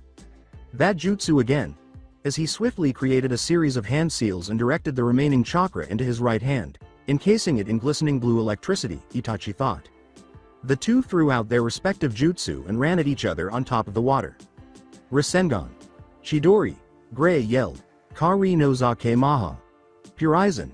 As two ninja engaged in combat were surrounded by twin cages of ice. Nevertheless, the two's jutsu punched right through the ice cage's side. Makarov stood on top of Naruto's floating ice prison and asked, "Are you both finished?" "Master?" inquired Naruto. Makarov told him, "I think that's quite enough, Naruto," and then he turned to face the other ice cage. "I'm sure there is quite the story behind this." Itachi nodded as he looked at his frozen prison. "HN, he said. Makarov asked, "I trust that there won't be any more fights like this, will there?" But both of them knew it was a question. Itachi responded, "I will not continue to fight," following a pause. Naruto glared at Itachi, saying, "You've got a lot to answer for, Itachi." HN. Magnolia, Fairy Tale Guild in Earthland. While lying in a bed in the guild's infirmary, Itachi started, "I was speaking the truth before, Naruto-kun. I died in battle against Sasuke and then woke up here, in this world." Naruto chuckled softly as his right arm clung cast, like to his side. "So Sasuke finally kicked your ass," he said. "Yes," Itachi said with a slow nod. "I imagine he is on his way back to Konoha right now in order to re-establish the Uchiha clan." "After everything you've done," Naruto uttered, his left fist clenched in barely contained rage. "You tortured Sasuke, came after me and killed Gaara.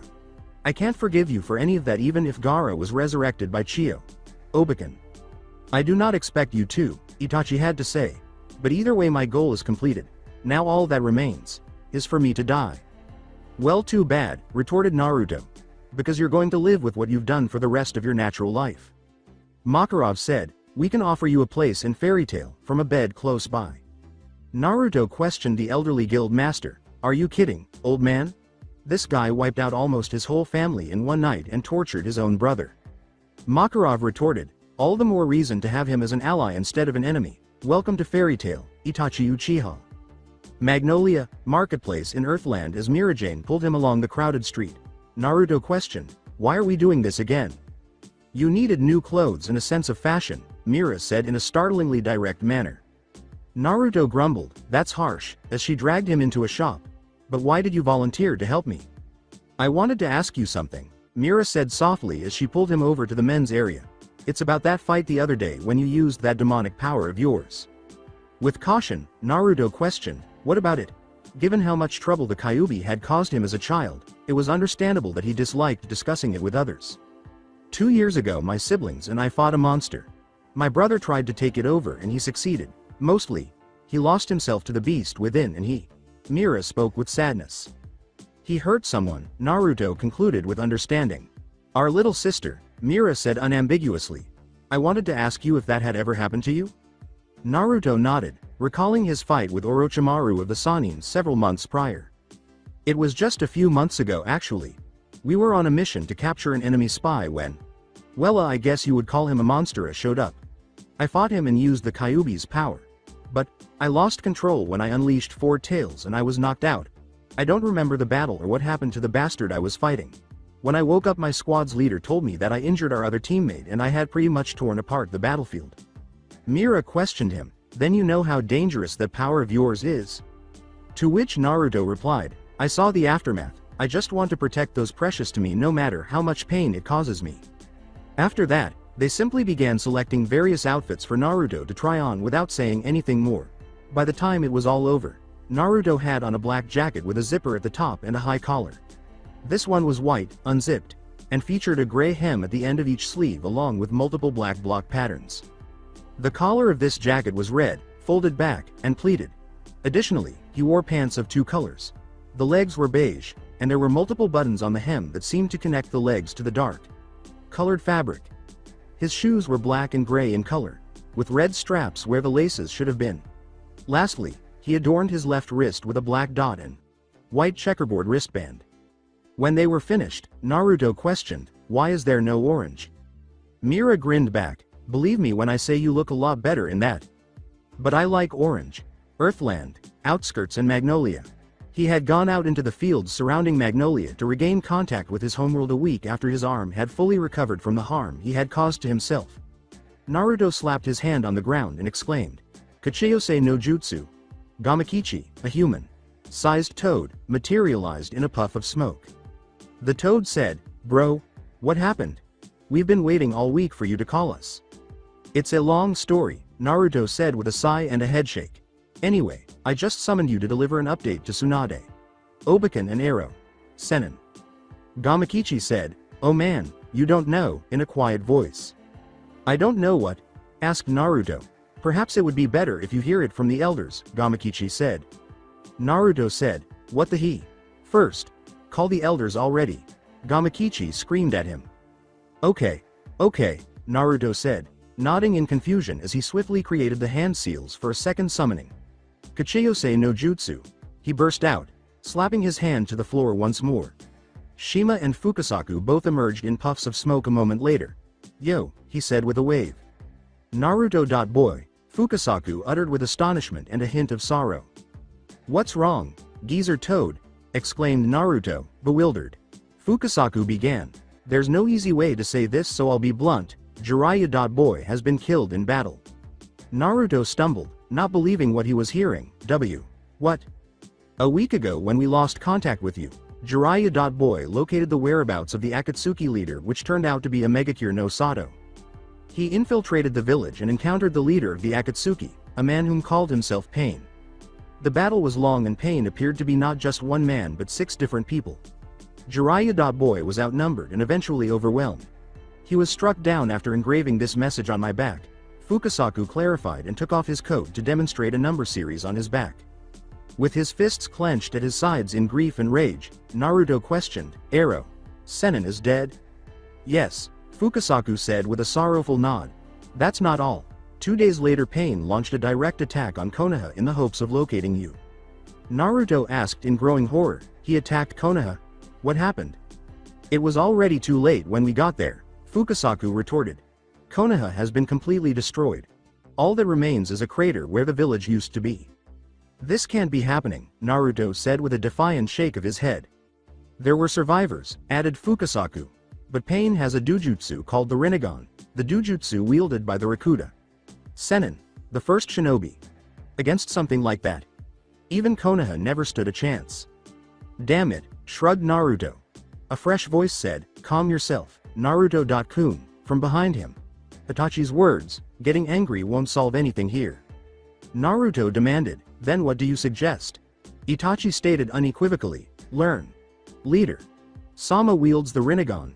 3 years ago both Kisame and I opted against facing Jiraiya. Sama directly because I thought that the best we could accomplish was our mutual destruction. If pain has indeed killed Jiraiya Sama, then I doubt even at my best that I could defeat him in one-on-one combat with any real hope of victory.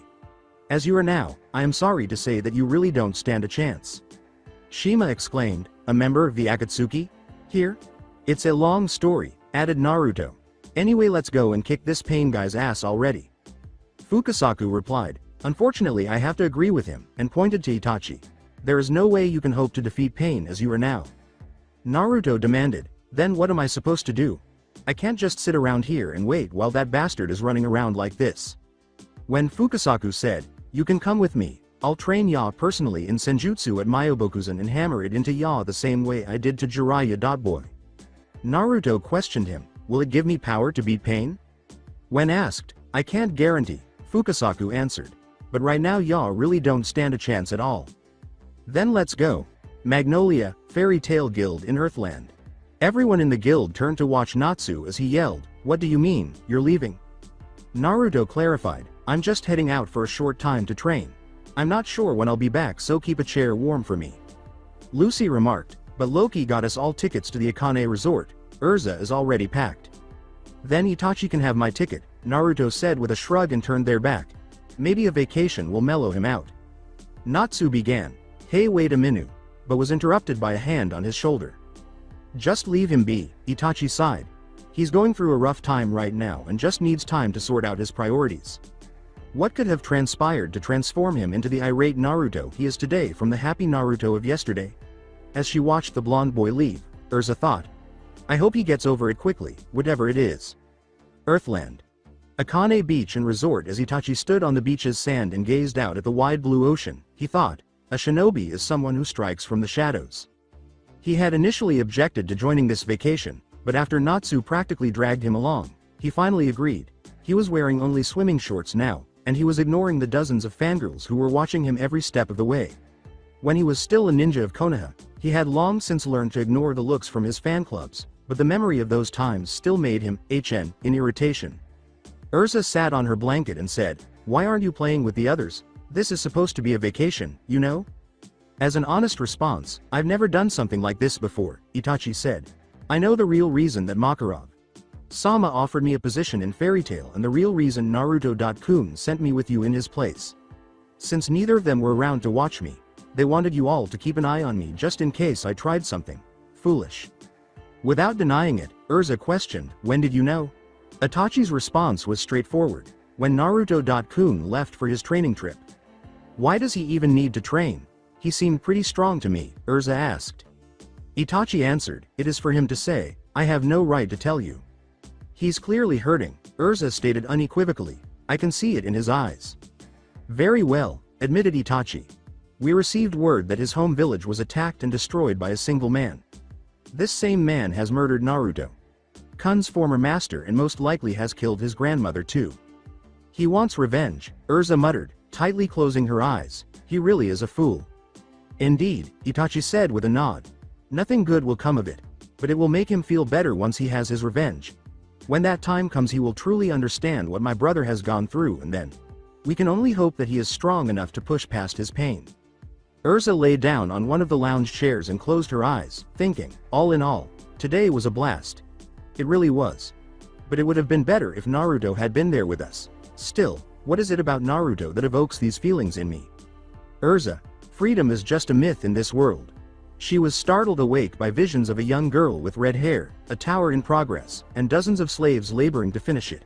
She shook herself awake and said, a dream. I must have nodded off, before going back inside. She smiled as she admired her own self. Styled appearance in the mirror. She laughed as she put on her regular armor again, saying, I'm most comfortable in armor after all. You can't change a girl like me. Lucy called out, Erza, from the doorway.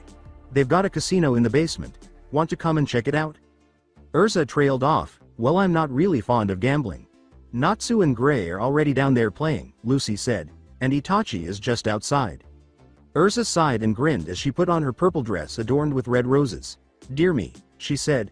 This should work, right? Lucy said, dressing casually would have been fine, as she perspired at the scene. Okay, so I thought you'd have to change the armor, but still. Since I'm going, it'd be an insult to the casino if I wasn't playing to win, Erza said with a grin. Lucy yelled, yeah, we're off, and left the room.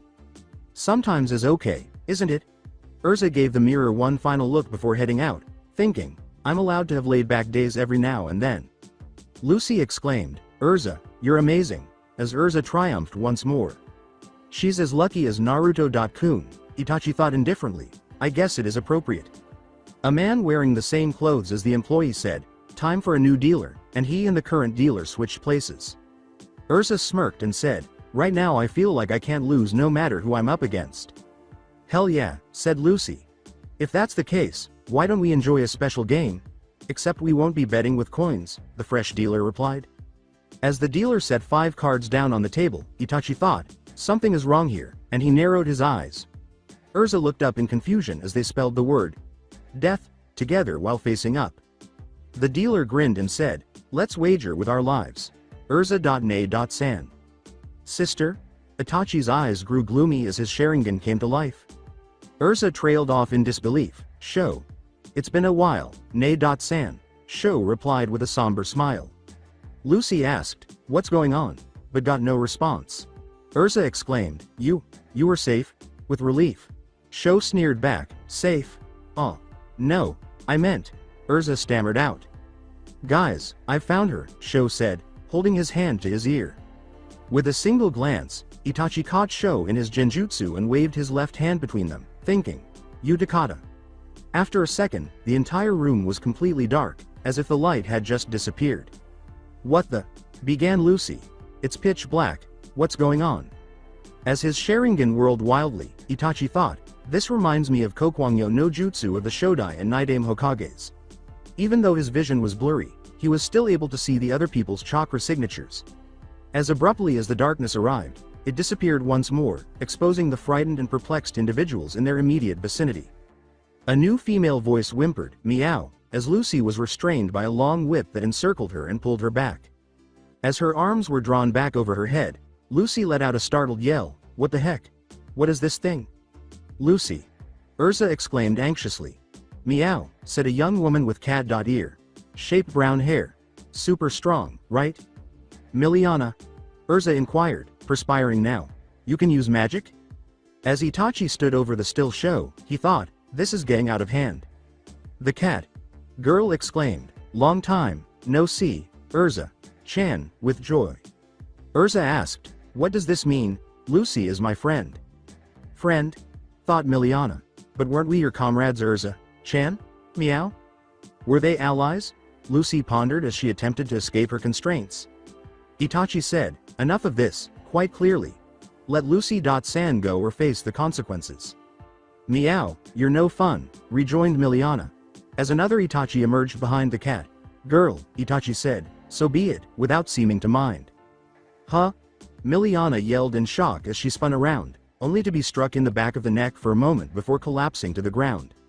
We must hurry, Itachi said to the 2 girls as he released Lucy from her bonds. The others have probably encountered more enemies. Erza muttered in rage and sorrow, why now?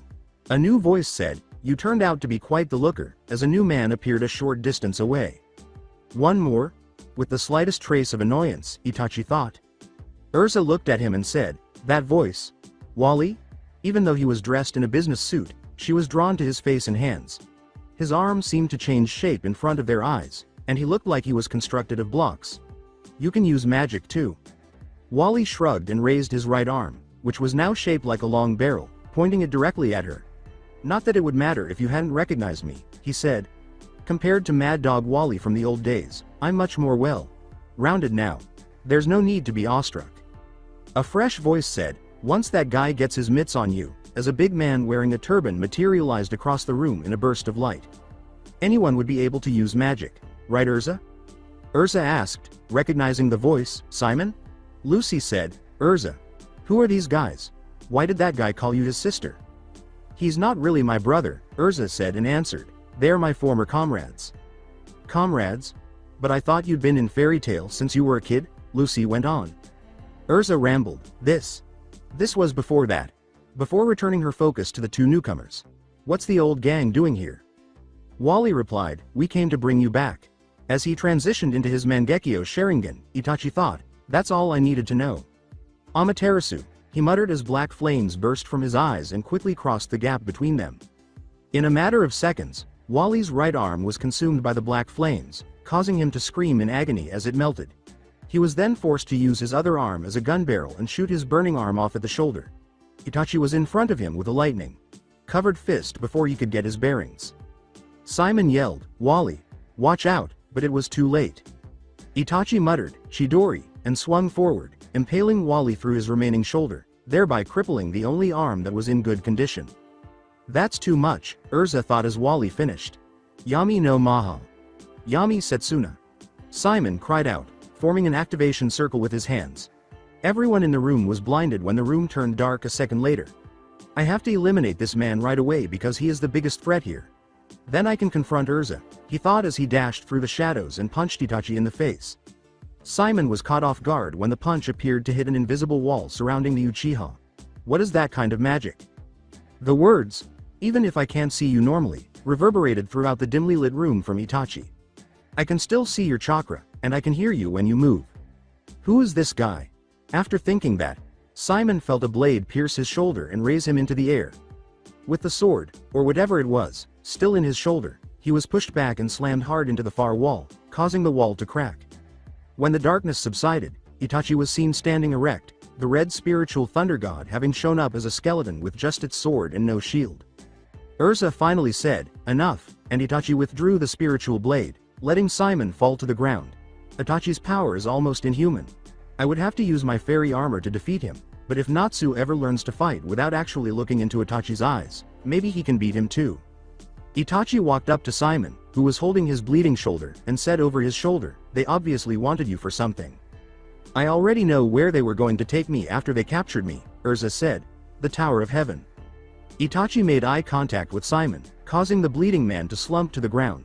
Let's find out the rest, he said. What is your purpose here and where were you going to take Erza-san?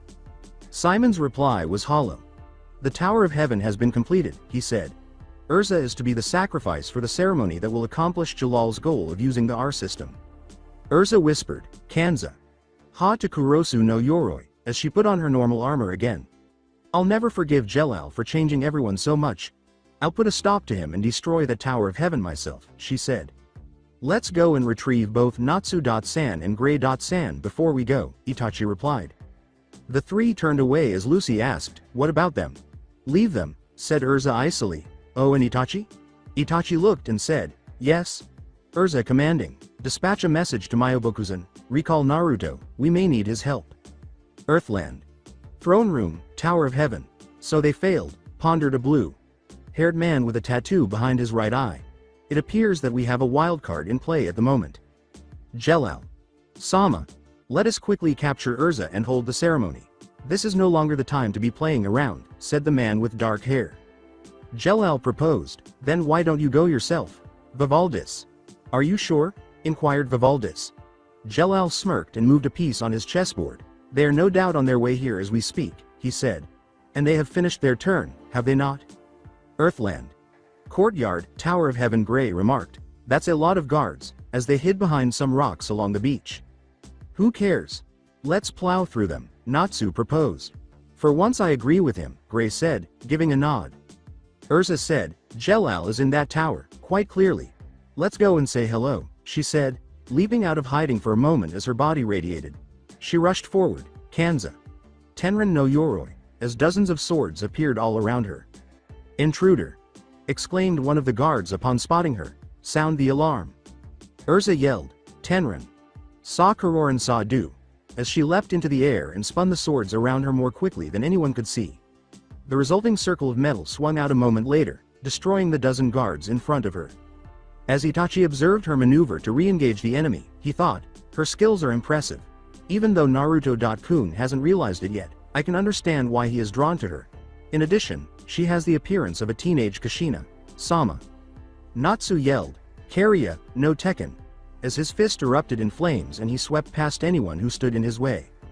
Gray exclaimed, Kari no Zake Maha. Hanma. As dozens of ice spikes erupted into the air and Mizu no Maha. Wata Suraisa. Juvia quickly followed, slicing through the final guard with a water blade. Erza remarked, that was way too easy, HN, Itachi said with a nod. The enemy probably knows we're here now and they'll be coming shortly. Erza, said Lucy. When she didn't hear back, she went on, who is Jellal? If you don't want to tell us, that's fine. Those guys said they were your former comrades. But we're your friends now. And we'll always be here for you no matter what happens. I understand that this is personal for you, Gray continued. We're still going to help. Even for you, it's okay to be scared once in a while. I'm sorry, Erza said at last, putting on her regular armor. The voice said, there they are, from the tower's entrance. Get them. Gritting his teeth, Gray said, here they come again. Natsu said, they never learn, and nodded. Kachiyose. Yatai Kuzushi no Jutsu, a fresh, known voice cried out from above.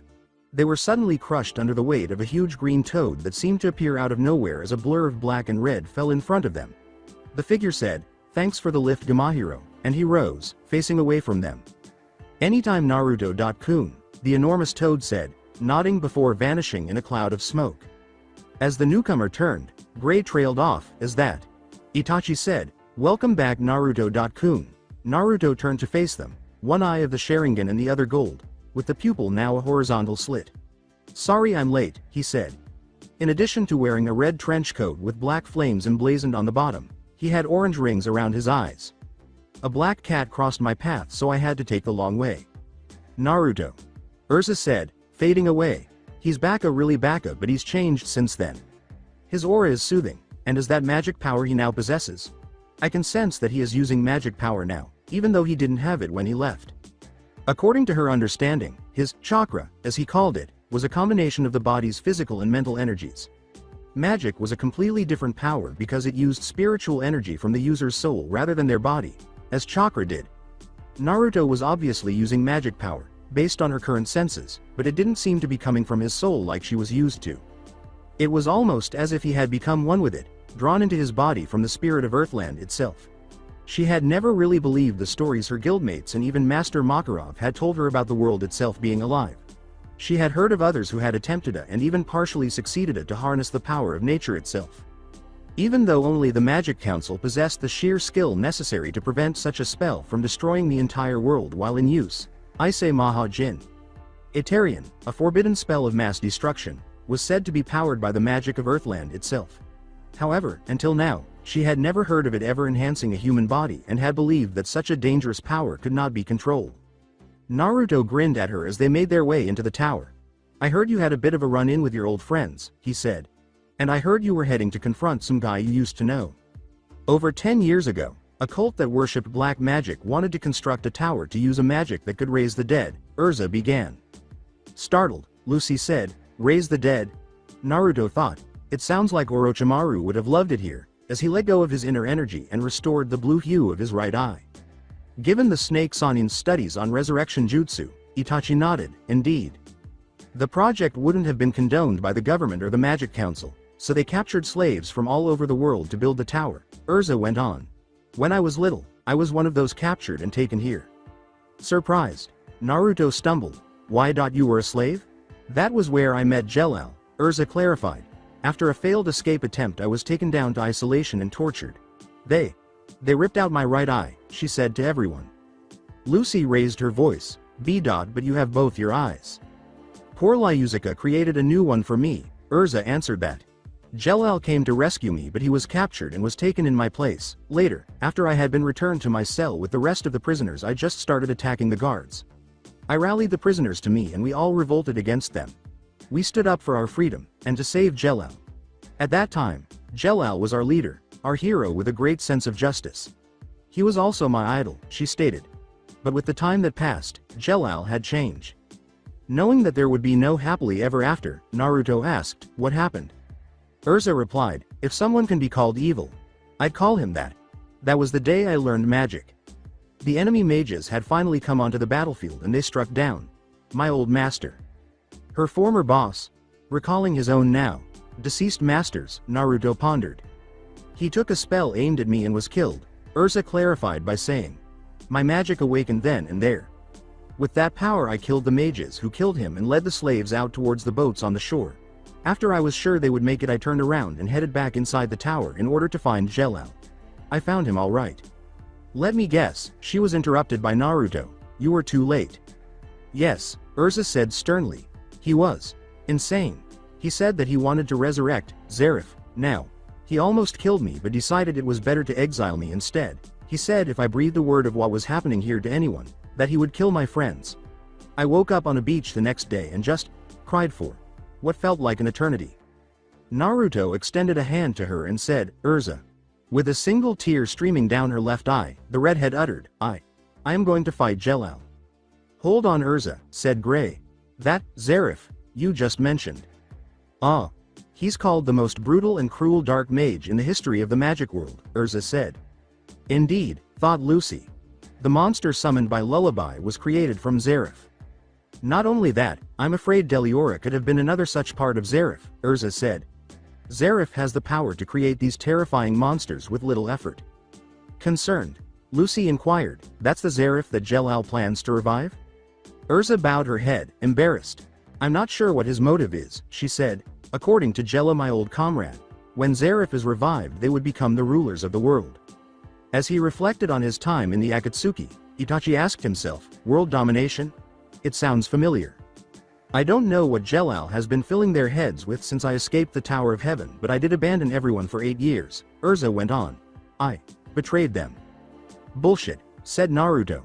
This guy goes insane and threatens to kill all your old friends so you don't talk. Now he can't touch them and we're going to kick his ass here and now. Natsu concurred, I'm with Naruto on this one, we're in this until the end. Itachi gave a nod. Gray questioned, what are we waiting for? An engraved invitation. Welcome everyone, they said, astonished by the dozens of mouths that appeared on the surrounding walls. Surprised, Gray questioned, what's with these mouths? They're talking, confused Juvia said. Jellal must have set this up so he could be heard in every corner of the tower, Erza thought. Lucy questioned, shivering with disgust, his words are transmitting through the mouths? I am Jellal, the one who controls this tower. All the pieces on both sides have been placed, said the voice. It is about time to be in the Paradise game. A game? Asked Natsu. The rules are simple, said Jellal. I will use Erza as my sacrifice in a ceremony that will resurrect Zeref. In return, Gray sneered, who's he kidding? Like we're going to let something like that happen, Naruto snarled. Human sacrifice. No one should suffer that fate. That is to say, if I open the gates to heaven, then I win. If you are able to prevent this, then you are the winners. But, to make the game more interesting, I have 3 players here, Jellal went on. 3 players, thought Itachi. To get to me, you have to get past them, Jellal said. Thus this is a 7 on 3 battle. Lastly, there is a special rule in play. The Magic Council might attack using the Ise Maha Jin. Atarian. It's a very destructive magic capable of annihilating everything. A weapon that could blow up the entire island in a single explosion. Surprised, Naruto thought. He was aware that the Biju were capable of doing this and that some Kinjutsu could wreak such massive havoc, but this sounded like something else entirely. This wasn't the kind of jutsu you use to strike an adversary and watch them get torn to pieces. This long-range weapon of mass destruction was created specifically to exterminate the adversary. Only as a last resort or, at worst, as a deterrent to war should such a weapon be employed, and that appears to have been the case in this instance. Jellal added, it is unknown how much time remains, but when Atarian hits, everyone here will die, there will be no winner. Hence, game over. Lucy stumbled, W. What is Jellal thinking? He might be killed too, and he calls it a game. Atarian. From the council? That's impossible, because they would need a majority vote to give such an order, Erza argued. Jellal said, that's it. Enjoy the game, and the mouths vanished. Naruto remarked, he must have some sort of escape plan. Agreed, Itachi said with a nod. Either that or he has something planned for when Atarian fires. Starting with, alright then, Erza said. She commanded, Lucy and Juvia, you two head through the door on the right, pointing to the doors. Natsu and Gray, you two take the door on the left. Naruto and Itachi, you both climb up the tower from the outside. I'll take the main stairwell. Let's all meet up in the throne room. Let's go, Natsu grinned and said. Earthland. East Wing Hallway, Tower of Heaven. Rasengan. Naruto cried as he blew through the tower's outer wall from 50 feet above the ground. Guards. Itachi uttered as scores of guards sprang into action, charging in the direction of the two shinobi. Turned. Mages. These guys are a real pain, Naruto moaned, forming a hand seal that he had seen before. He exclaimed, Kage Bunshin no Jutsu, as 10 clones materialized beside him and charged at the guardsmen who were attacking.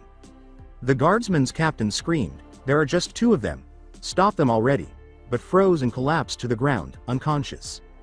The partner at Naruto's side asked, Genjutsu? Itachi said, HN, in response. A new female voice said, impressive, as a pink-haired woman wearing white robes and brandishing a sheathed katana materialized in front of them. I am called a Karuga. Greetings. Oh shit, mumbled Naruto. Another Sakura-chan. Curious, a Karuga said. Excuse me. Never mind, Naruto dismissed it.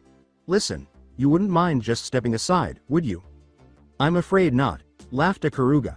I didn't think so, sighing, Naruto said. Itachi, you go on ahead. I'll catch up in a minute. Are you sure? Inquired Itachi. Yeah, said Naruto. Besides, Erza is probably already up there. Itachi gave in and let out dozens of black crows. Very well, he said. Recalling his earlier conflict with the elder Uchiha brother, Naruto sighed and shook his head. Apart from the toads, Itachi was the only connection he had to his former world despite everything that had transpired. However, since the toads weren't actually from the shinobi world, things were different in Itachi's mind. Itachi was a lot of things, but he was definitely not a crazy person who felt the need to murder his family in order to prove himself. He appeared to make good use of his nearly godlike abilities. He reminded him somewhat of Shino and Sasuke before he left, and he was usually quiet. At least for the time being, he could be trusted because, after all, this man killed his entire family. However, compared to the Itachi who had fought him and now fought with him and his new friends, there was something wrong with that story. Later, he would worry about it. Naruto sighed once more and remained motionless. All right then, he said. Let's go wild, as his right eye turned yellow. His right pupil grew into a horizontal slit, and orange rings appeared around his eyes. Senjutsu. Senin Moto. But a Karuga thought, what strange eyes. Fuin. Kai, Naruto said, opening a scroll that materialized in his hand to reveal a dozen shuriken. As the dozen shuriken approached, a Karuga was able to deflect them by drawing her sword. A Karuga declared, there is nothing under the sun that I cannot slice, and slashed once more, this time directly at Naruto. A kunai slipped into Naruto's grasp as he raised his hands. He cried out, Futon. Hein. As his wind chakra covered the blade. He remarked, you're good, as Naruto withdrew and the two blades made contact. He said, but I'm better, before launching himself forward and punching out with his free hand. Kawazu Kumite. A Karuga asked amusedly, oh, as she easily sidestepped the blow before taking a hard blow to the side of her face, which sent her flying back into the distant wall. Surprised, she stammered, W. What was that? Naruto narrowed his eyes and thought, she's insanely fast. She would have cut right through me if I hadn't been in Sage mode and using the Sharingan, and there wouldn't have been anything I could do about it. When we fought, my wind enhanced kunai could hardly hold itself together. That sword of hers is something else entirely. A Karuga said, that was my way of greeting, as she got to her feet fully recovered. I am no mere passerby on the road. Naruto responded, I don't care, and made a hand seal that was familiar. He yelled, Kage Bunshin no Jutsu, as three clones materialized next to him and charged. A Karuga said, here I come, as she prepared her sword. In a whisper, Yashisenku, she said, and then she slashed once with her sword. All three clones vanished in an instant, and a gust of wind soon followed. As his Sharingan whirled wildly, Naruto thought, her speed with that sword of hers is unreal. I suppose I must level the playing field, he said, as his Sharingan abruptly changed into its Mangekyo form and he turned his attention to her sword. He muttered, Kamui, as time and space warped where she was wielding her sword. A Karuga exclaimed, what the? And leapt out of the whirling whirlpool. She said, I won't fall for your tricks, prior to landing a few yards away. Naruto yelled, Senpo. Rasengan, as he materialized from above, holding two spiraling chakra spheres. Is it just magic? As she barely avoided the attack, a Karuga asked herself. She skidded to a stop just outside the smoke cloud as the twin orbs of energy hit the ground and burst into a cloud of smoke and dust. Don't tell me he intended to use this as a smokescreen because I can't see anything. The thought made her eyes narrow in rage. With one slash, she unleashed a blast of fire from her blade, blowing out the smoke and leaving a path of devastation down the hall. Kurora. She yelled.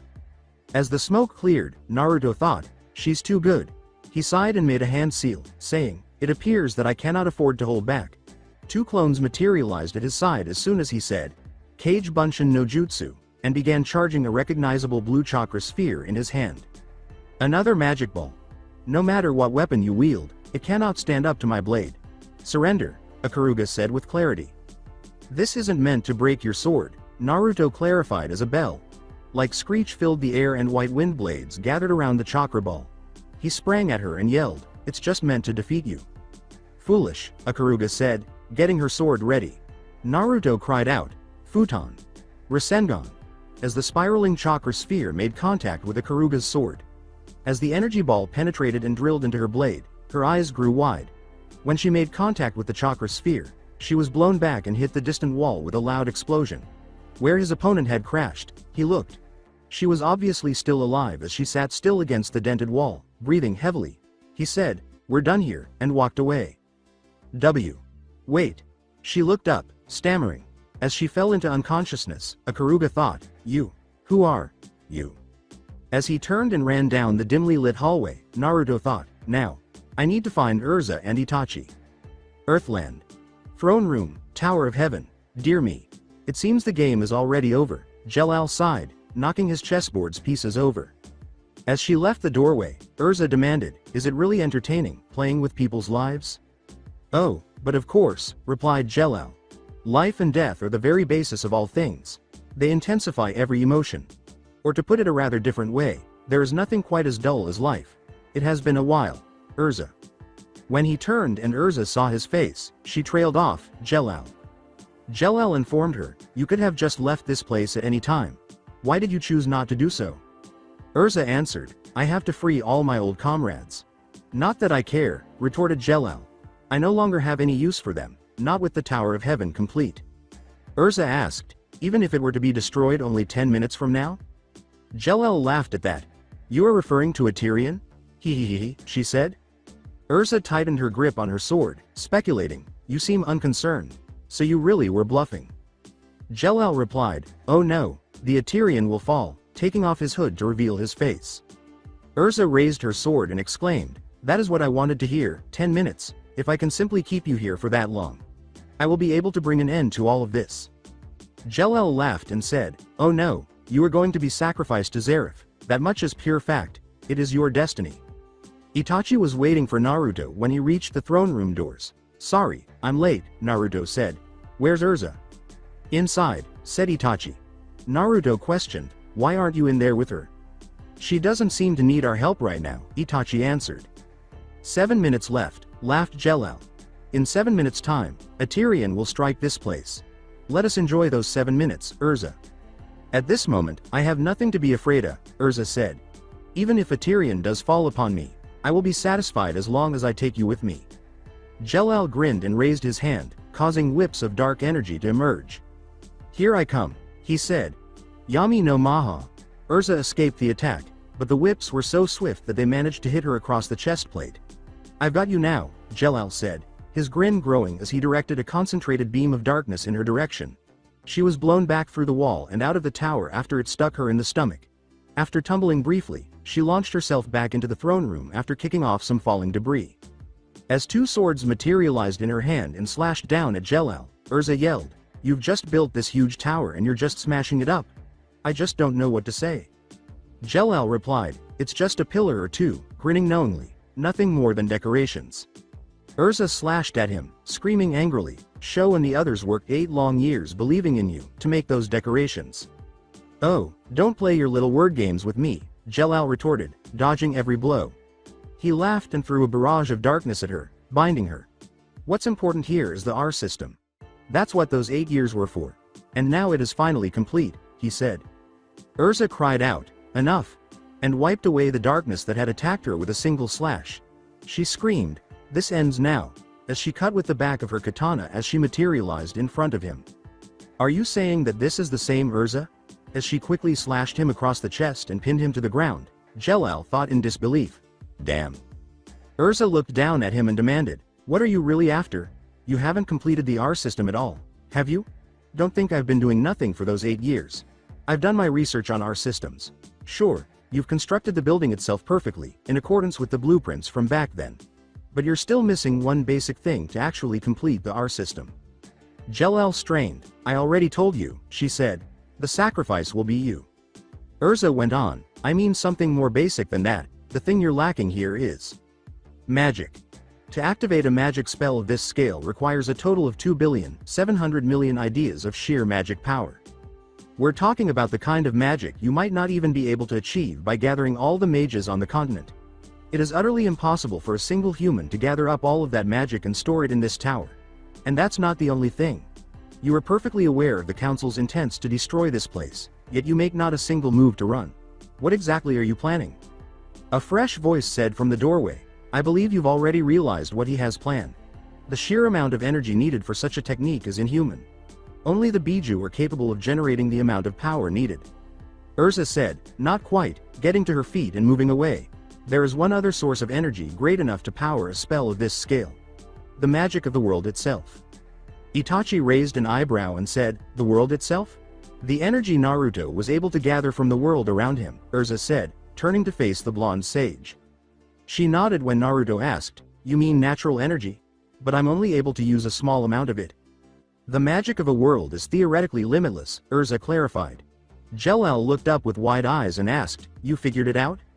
"A Tyrian is said to gather the magic of the world itself and unleash it in one blast at a target," Erza said. "You're hoping for the council to fire a Tyrian at the tower and somehow use that energy to power the R system." Jellal grinned and said, "It doesn't matter now, 1 minute." Itachi told his 2 guild mates, "We can't stop an attack of this scale." Naruto said, "Maybe we can," and he hurried to the opening in the wall that had been made when Jellal had blown Erza through it. Then Erza shouted after him, "What are you planning to do?" "I'm going to stop that light," Naruto yelled back, leaping to his feet and standing against the wall.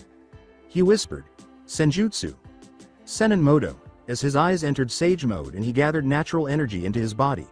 When he looked up and saw a beam of light fall on the tower, he thought, "Here it comes." Senpo Kamui. The beam of light was sucked in upon contact as time and space warped directly above the tower. As opposed to the normal Kamui, which could create a tiny black hole and absorb the majority of attacks and people. The Senpo Kamui was much bigger and more powerful than the original because it was the same jutsu that was driven by his Sage Chakra. Above the tower, Naruto had just formed a black hole so big that the Eterian blast's sheer power could be transported into a different dimension. There was an issue with this particular jutsu, though. It used up all of his natural energy at once. Naruto grunted as he began to fall from the tower and felt Sage mode leave him. "Damn," he said. Before he could fall, Erza came and took his hand, dragging him back into the throne room. He said, "Thanks," and she gave him a nod. With a faint smile, Erza thought, "He really has gotten stronger," and got back up. Jellal got to his feet and roared angrily, You, all those years of work, infiltrating the council. You'll pay for this. Damn you," himself. A well-known pink-haired boy with flaming hands yelled, "I've had enough out of you," as he emerged and punched Jellal hard in the face, sending him tumbling back against the distant wall. Erza trailed off in surprise. "Natsu. Erza belongs to Fairy Tail," Natsu said. "Don't think, even for a second, that you can screw with us and get away with it." Jellal sneered, and now the Dragon Slayer appears, as he rose to his feet and threw off his coat to show off his armored suit. "You all have the nerve to disrupt my plans. I'm going to crush you with my Tentai Maha." "Naruto-kun," Itachi said, drawing the attention of the downed blonde. "How long until you recover?" Naruto said, "Give me 5 minutes," as he was obviously perspiring. "Very well," Itachi said with a nod. He commanded, "Move aside Salamander.san," as his gaze moved into his Mangekyo Sharingan. Natsu grudgingly stepped aside, recalling the type of power Itachi had used in his conflict with Naruto. "I will deal with this," he said. The Uchiha whispered, "Amaterasu," and black flames burst out of his eyes. "Ria, say," Jellal grinned as his right eye changed shape and his body glowed yellow. Before the black flames could reach him, He vanished in a flash of speed, turning the pupil into an odd red pattern. What? Itachi thought, startled. Given how quickly the flames moved to reach their target, it was understandable why no one had ever avoided Amaterasu before. Hell, Naruto had to use Kamui to manipulate space and time in order to deflect Orochimaru's rebirthing technique, which was the only reason Sasuke had survived. Too slow, Jellal remarked as he materialized behind him and punched him squarely in the face. As Jellal kept beating him, Itachi reflected, even with my Sharingan, I can hardly see his movements. His chakra and my genjutsu are being disrupted by an alien energy that is forcing its way through his system. When it affects Naruto, it reminds me of the Kyuubi's chakra, but it's almost serene instead of chaotic. I can't use Tsukuyomi because he's not looking into my eyes either. He must have heard about my abilities. I am not a fool, Jellal declared while delivering another blow. Your eyes are the source of your power. As long as I don't look into your eyes, you cannot defeat me. Even with that power of yours, it's over. It's time for you to have a glimpse, he said as he ascended to the ceiling. Of real destructive power, Itachi said as 7 spheres of yellow magic suddenly connected around him and descended. Shichiseiken. Itachi whispered, Susanoo, as the 7 golden orbs struck him and the spiritual thunder god gathered around him. Jellal laughed as he landed back on the floor at the opposite side of the room and raised his arms in a cross. It doesn't matter what you do. As long as this tower still stands, I will just find another way to gathering the energy needed to power it, he said. What is this sensation? Itachi's eyes narrowed as he thought. Eratorisu. Jellal cried as he conjured the shadows surrounding him into one great ball and threw it at the thunder god of spirituality. There was a deafening explosion as the swirling dark orb struck, and Susanoo brought down the Yata no Kagami to cover Itachi. This isn't working out the way I had hoped. I need to make sure the enemy doesn't win this battle, but I don't have the chakra to destroy this tower entirely just yet. Itachi thought, there must be another way, and caught a glimpse of Natsu out of the corner of his eye. Salamander.san. I am told that you can devour flames in order to gain strength. Yeah, Natsu said with a nod. Itachi said, devour these flames and use that strength to destroy this tower. If this tower were to fall, then at the very least we can deny the enemy victory. As black flames burst out of his eyes once more. Amaterasu. Natsu quickly consumed the black flames without getting burned, and he smiled when he had finished.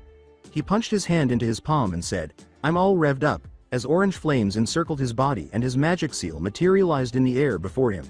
His teeth grew into sharp canines and he developed scales on his forehead. He said, fairy tale mages specialize in property damage, as he rushed forward much more quickly than before and punched Jellal in the jaw, sending him flying back. When Jellal recovered and charged back at the Dragon Slayer in front of him, he snarled, you little punk. I'm going to finish you in an instant. You're going to regret getting up here, I'll send you straight to hell. With a smile on his face, Natsu said, I've got confidence in my own stubbornness, as the two wrestled. Come and get me if you can.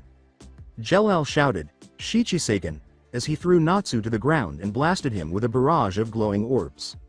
Natsu yelled, come on, and Jellal slammed a ball of light at him, only for it to shatter when it came into contact with his fire. What's the matter? Are you holding back because you're afraid to damage your precious tower? Your attacks have no effect on me at all. Is Natsu actually here? As she watched, Erza thought, he might be stronger than me now. There's no denying that power, it must be Doragon Fa-Su. This is Natsu's actual power, it's incredible. Very impressive, Itachi thought. While he telekinetically threw Natsu back against the distant wall, Jellal yelled, don't get cocky, you little punk. As his hands caught fire and slammed into the ground, Natsu cried out, Karya, no Ka-en. The tower shook and a torrent of flames erupted everywhere. Jellal yelled angrily, my tower. I spent 8 years building it. You. He screamed, unforgivable, and raised his hands in a cross above his head, sending a shockwave out. Itachi thought, that's the same spell as before, and he was ready to step in if that spell was used again. If he could prevent it, he would not permit something that could harm even the Yata no Kagami to be used against one of his allies. However, even though he was inhumanly resilient to fatigue, he had already let go of Susanoo and his chakra was depleting. Naruto said, Senjutsu. Senenmoto, from behind him as the ground appeared to split. Naruto.kun. At last, he's prepared to rejoin the fight, Itachi thought. As the blonde took a step forward and vanished in a flash of speed, Erza thought, he recharged. How unnaturally fast. As he completed collecting darkness from the shadows surrounding the destroyed, Jellal sneered, you again? Eritarisu. Naruto yelled, Senpo.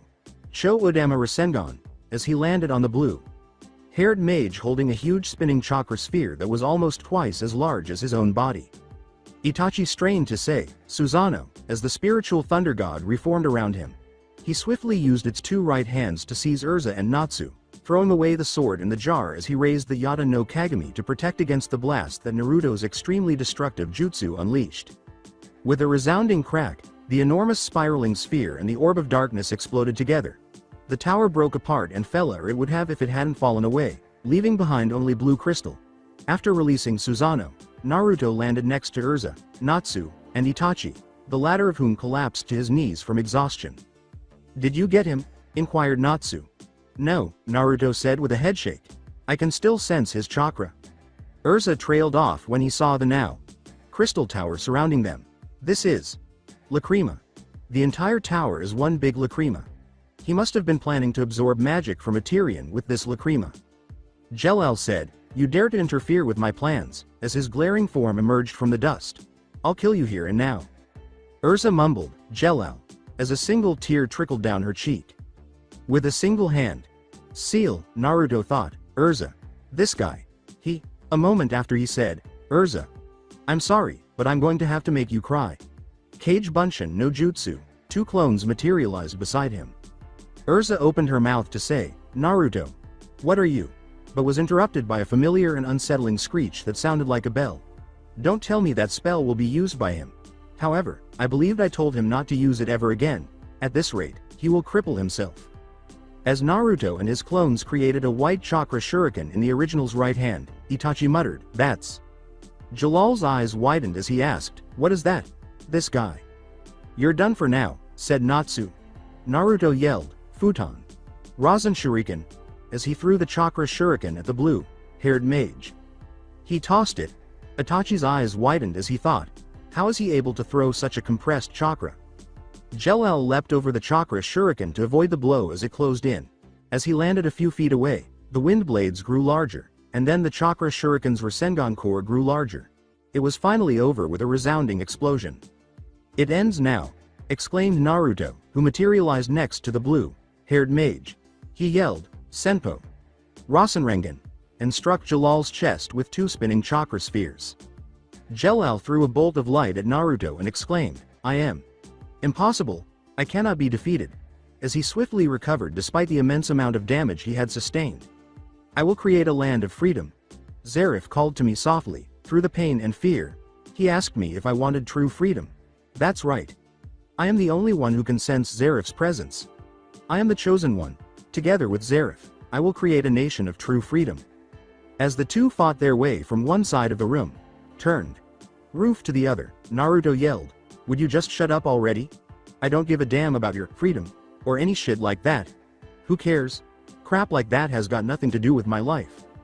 As he leapt into the air and created a huge yellow magic circle in midair, Jellal cried out, The will to change the world that alone is enough to turn the wheel of history. Why can you fools not understand that? Erza yelled at the scene, The Abisu Bariku again? Are you trying to bring down the whole tower? Just give me another 8 years. No, this time I'll build it in 5 years. Zeref. Just a little longer, Jellal went on. Naruto jumped and spun his Mangekyo Sharingan, shouting, I'll never give up. That's what it means to be human. I don't care if you tell me that the whole damn world will be destroyed tomorrow. Jellal shouted, Abisu Bariku, as a massive fusion blast of darkness blasted directly at him. Naruto murmured, Kamui, as time and space warped between them. To Jellal's surprise and ire, his spell was drawn into the whirling whirlpool. Damn it, he thought, breathing raggedly, I'm out of Sage Chakra again. He remarked, I have just enough chakra left, before jumping straight at Jellal and channeling chakra to his left arm. The spell that he just used is what stopped a Tyrian. Screw him, Jellal thought angrily, but as Naruto leapt at him, his anger changed to shock. Naruto yelled, Rasengan, as he blasted Jellal through the tower and into his chest with the spinning chakra sphere. The Lacrima crystal began to break and crack, causing the tower to tremble until it began to collapse as a single unit onto the island below.